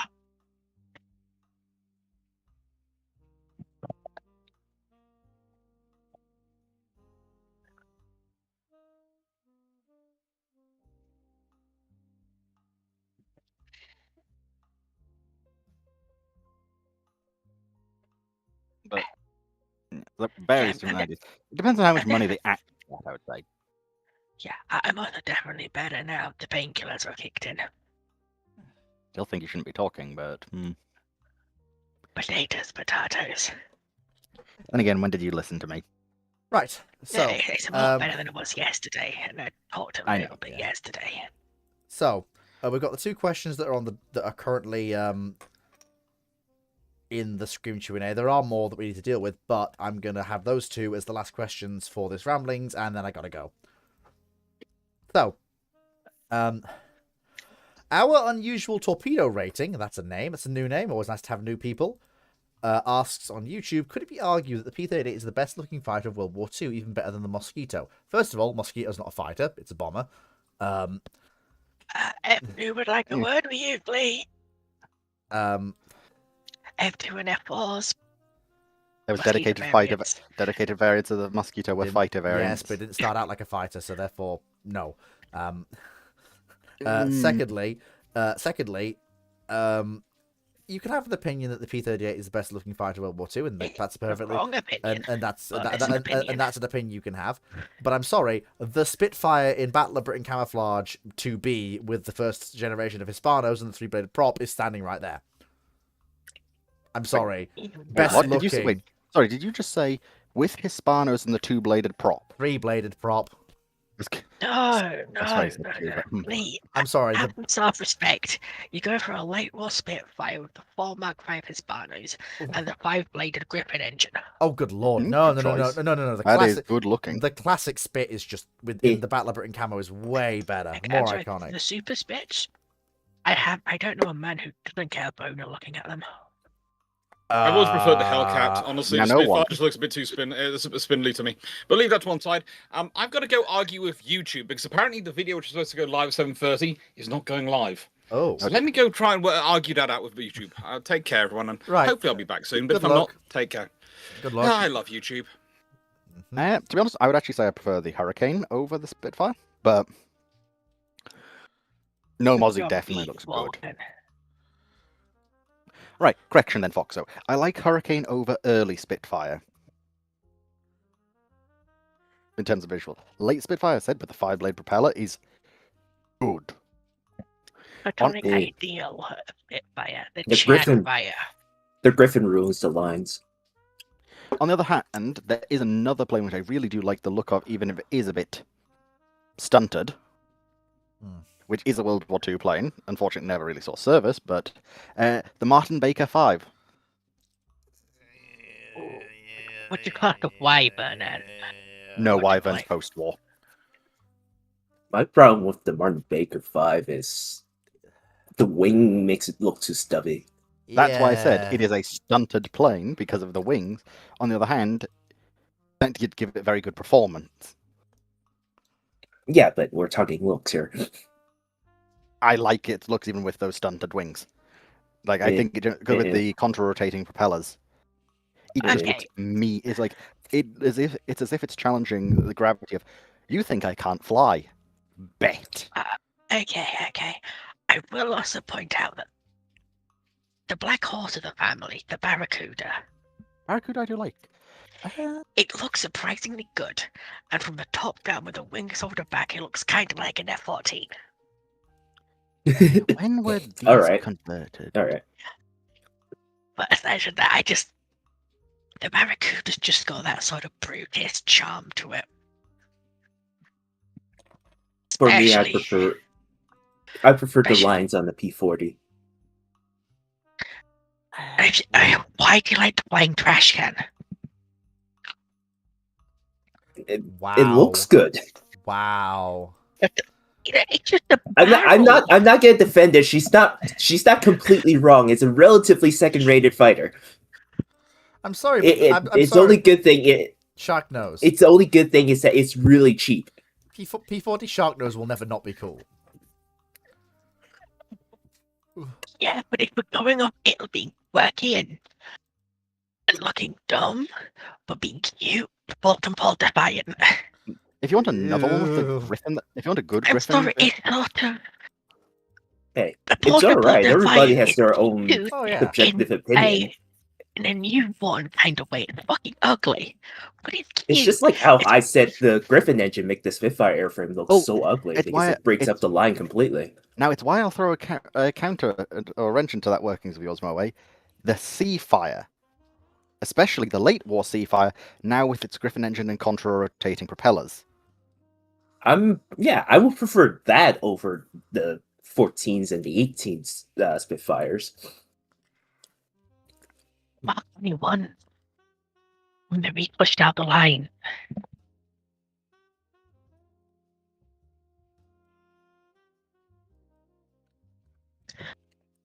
Let's be real. The best looking fighter of World War II is the Meteor.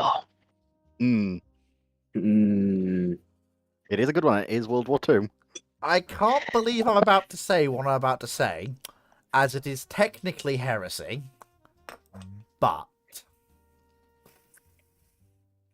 saints forgive me, if we are going purely off of looks and nothing else, I have a soft spot for the ME262. I knew you were going to say that. You and the Meteor and arguably, is it the P-59 the Americans had? Yes, that's the weird one. No, P-59 should not be anywhere near a competition. Because Yeah, that's but- the one where they build the engines into the hull. Yeah, it's just there's something about them where it's like you are We can put the we can put, beautiful because you're different. yeah, we can put P80 in there as well. P80, I think, has a sort of look about it. It's Especially... not World War II though. No, P80 is. Don't forget they saw service So- in Italy. No, the P8. No, that's P. No. No, never mind. No, yeah. Remember, the P80s were sent to try and shoot down the Arado 234 recon aircraft. Yeah, P-80 is operational, but it's kind of poo-poo at the time. Unfortunately, two ones which I actually think look really good never really made it off the drawing board due to budget cuts. Which would be the Miles M39, which is a British twin-engine tandem alright. wing, or the Supermarine Type 234, which is what if we combine a Mosquito and a Spitfire, and it looks good. It is aggressive. It is mean. It will eat you alive. It is the sex, as they say. That is No, actually it's technically not a fighter, but I will also like to throw in to the ring the IL-2 and the TU-2.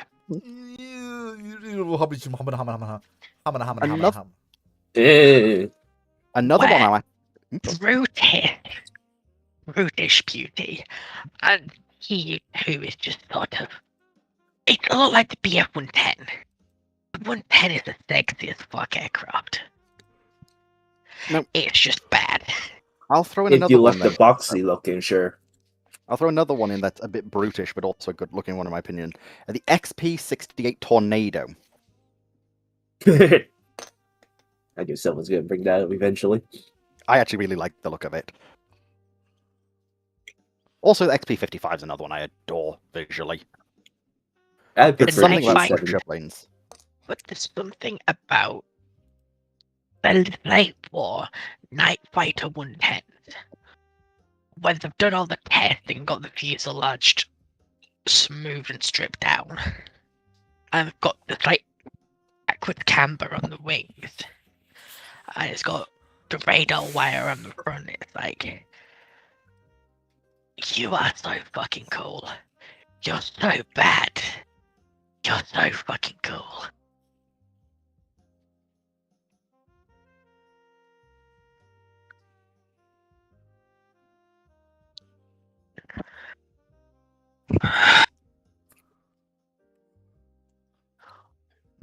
Right.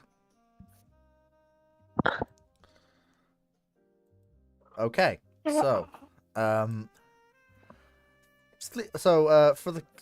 this was from Admiral Wellesley, I think. Yes, it was. For the Christmas events in World of Warships, should he get the Lepanto, the Izumo, the Riga, the Sejong, or the Fletcher?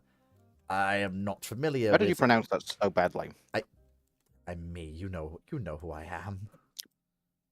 You spent a month in Japan. Do you really think that has any impact at all?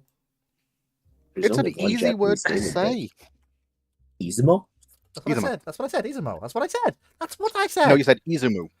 Oh, for God's sake. I think it was even worse than that, but either way. It doesn't Lepanto, really Tier 9, matter. Lepanto, Tier 9 Italian battleship. Izumo, a Tier 9 Japanese battleship. Riga, Tier 9 Soviet heavy cruiser. Sejong, Tier 9 Pan-Asian anti-aircraft cruiser. Fletcher, Tier 9 American destroyer. Depends which line you want to go down. Lepanto has the advantage of it has 12 15-inch guns, but only has semi-armor piercing and AP. Got exhaust smoke generator. Fun. I enjoyed it, but they're iffy. They've got awful dispersion.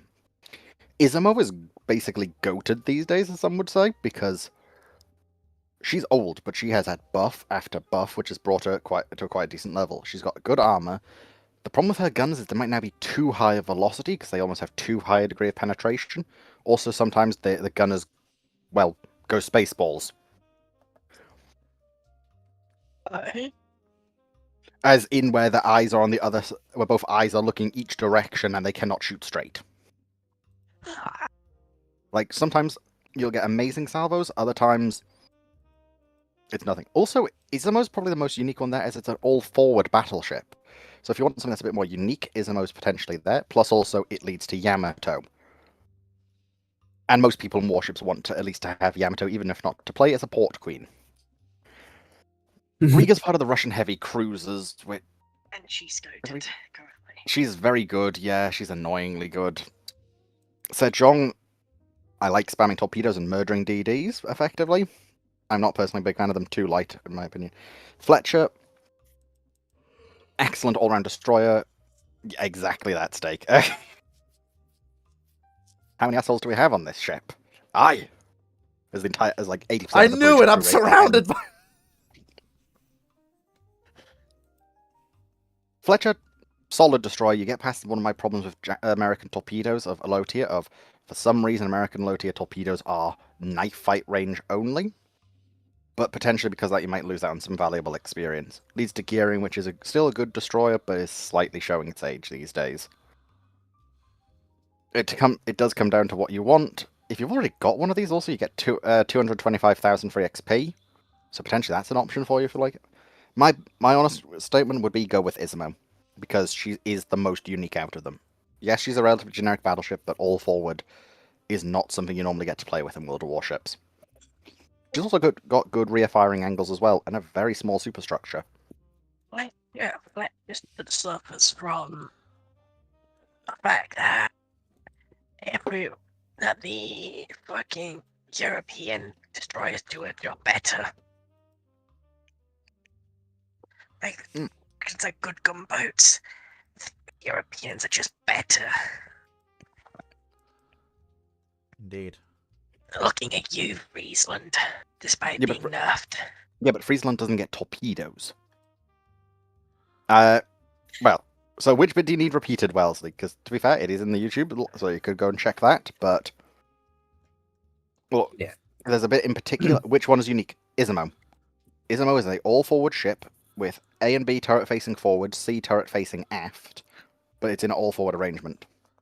Izumo is, yeah, it's genuinely a good choice. She has ABM. Yeah, carrier, damn it. She has ABM. Is it ABM technically? But yeah. Yeah, because ADC would be the guns mounted to the Super firing. default facing front. Right. M is That's more default Nelson's. facing back. Okay. Didn't actually know that one bit, but yeah. Also, Izumo is a historical design. On that list, only two of those on those list only two of them is historical: Izumo and Fletcher. He is semi-historical. Riga also can't float. Yeah, but if you're looking for the best gameplay ship there, it hands down Riga. Gameplay probably goes Riga, Sejong, Lepanto, Izumo, Fletcher, but that's in terms of meta. Because Riga is pretty meta herself, and she leads a Petra Pavlok. That sounds about right for anything Who is Soviet. still absolutely disgusting. Izumo definitely would be my choice. In fact, was my choice, even though I already had it. Also, good luck with the Santa containers. You might get lucky. I'm What's gonna stop under talking Fletcher? now. Is it still the, Smart is it girl. still the Sims? Hmm? What's under? What's the Benson. predecessor to Fletcher? Benson's there's one a that's Benson before. now? Yeah, Benson's been there for ages. Benson's tier 8, I'm pretty sure. I can't Okay, no, fucking, no, no, I no. can't fucking Right. remember. Okay, Everything's but going Wellesley, wrong. do not buy Vanguard. Do not buy Vanguard. She's awful. Ironically, if you can, she's awful. She's she is a quintessential battleship at tier 8.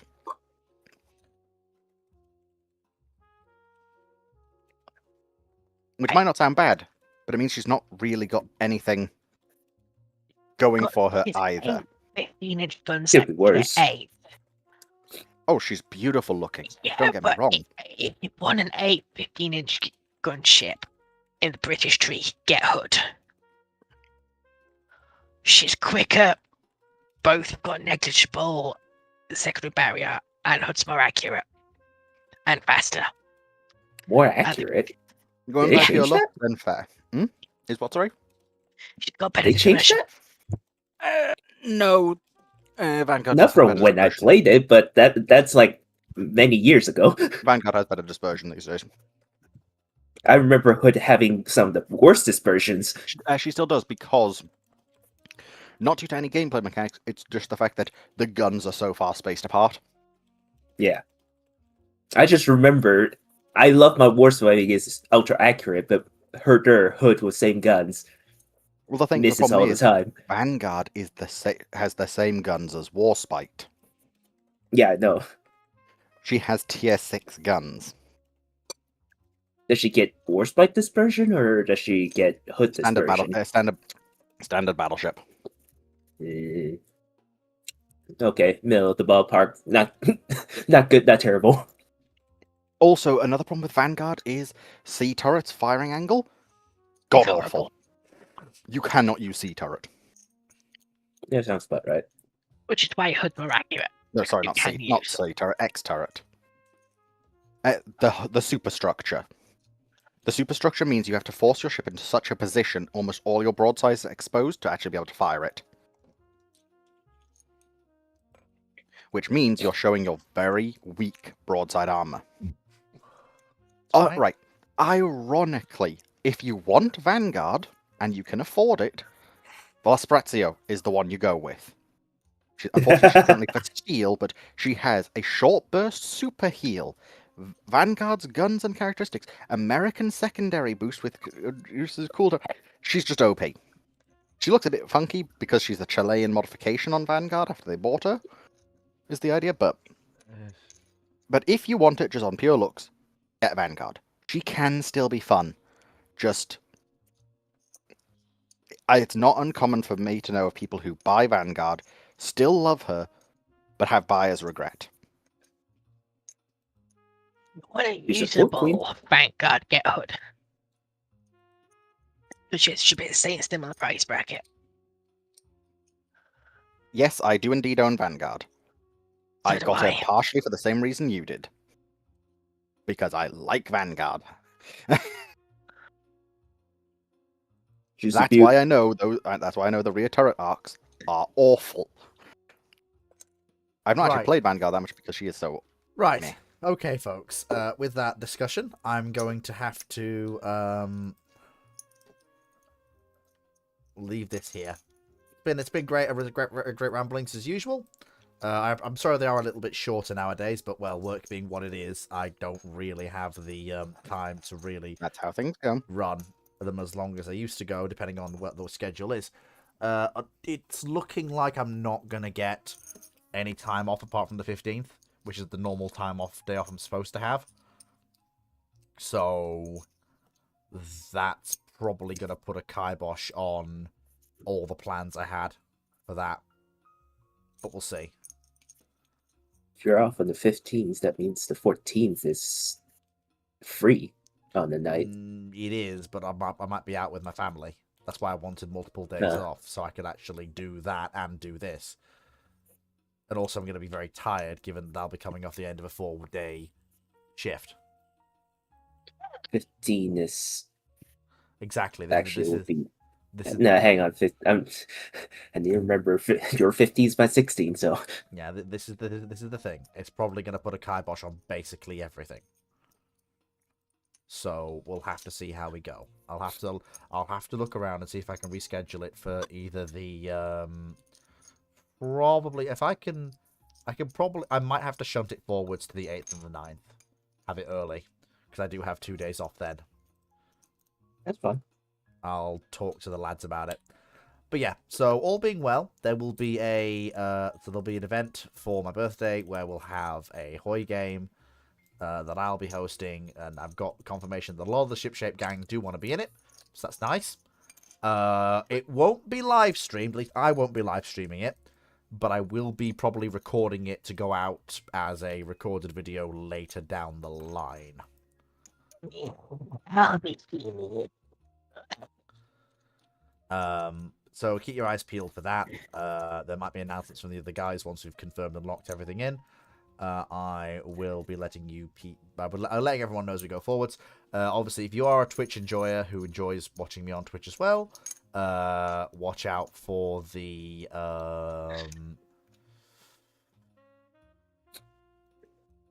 you rule the wave stream tomorrow. There we go. Took me a second.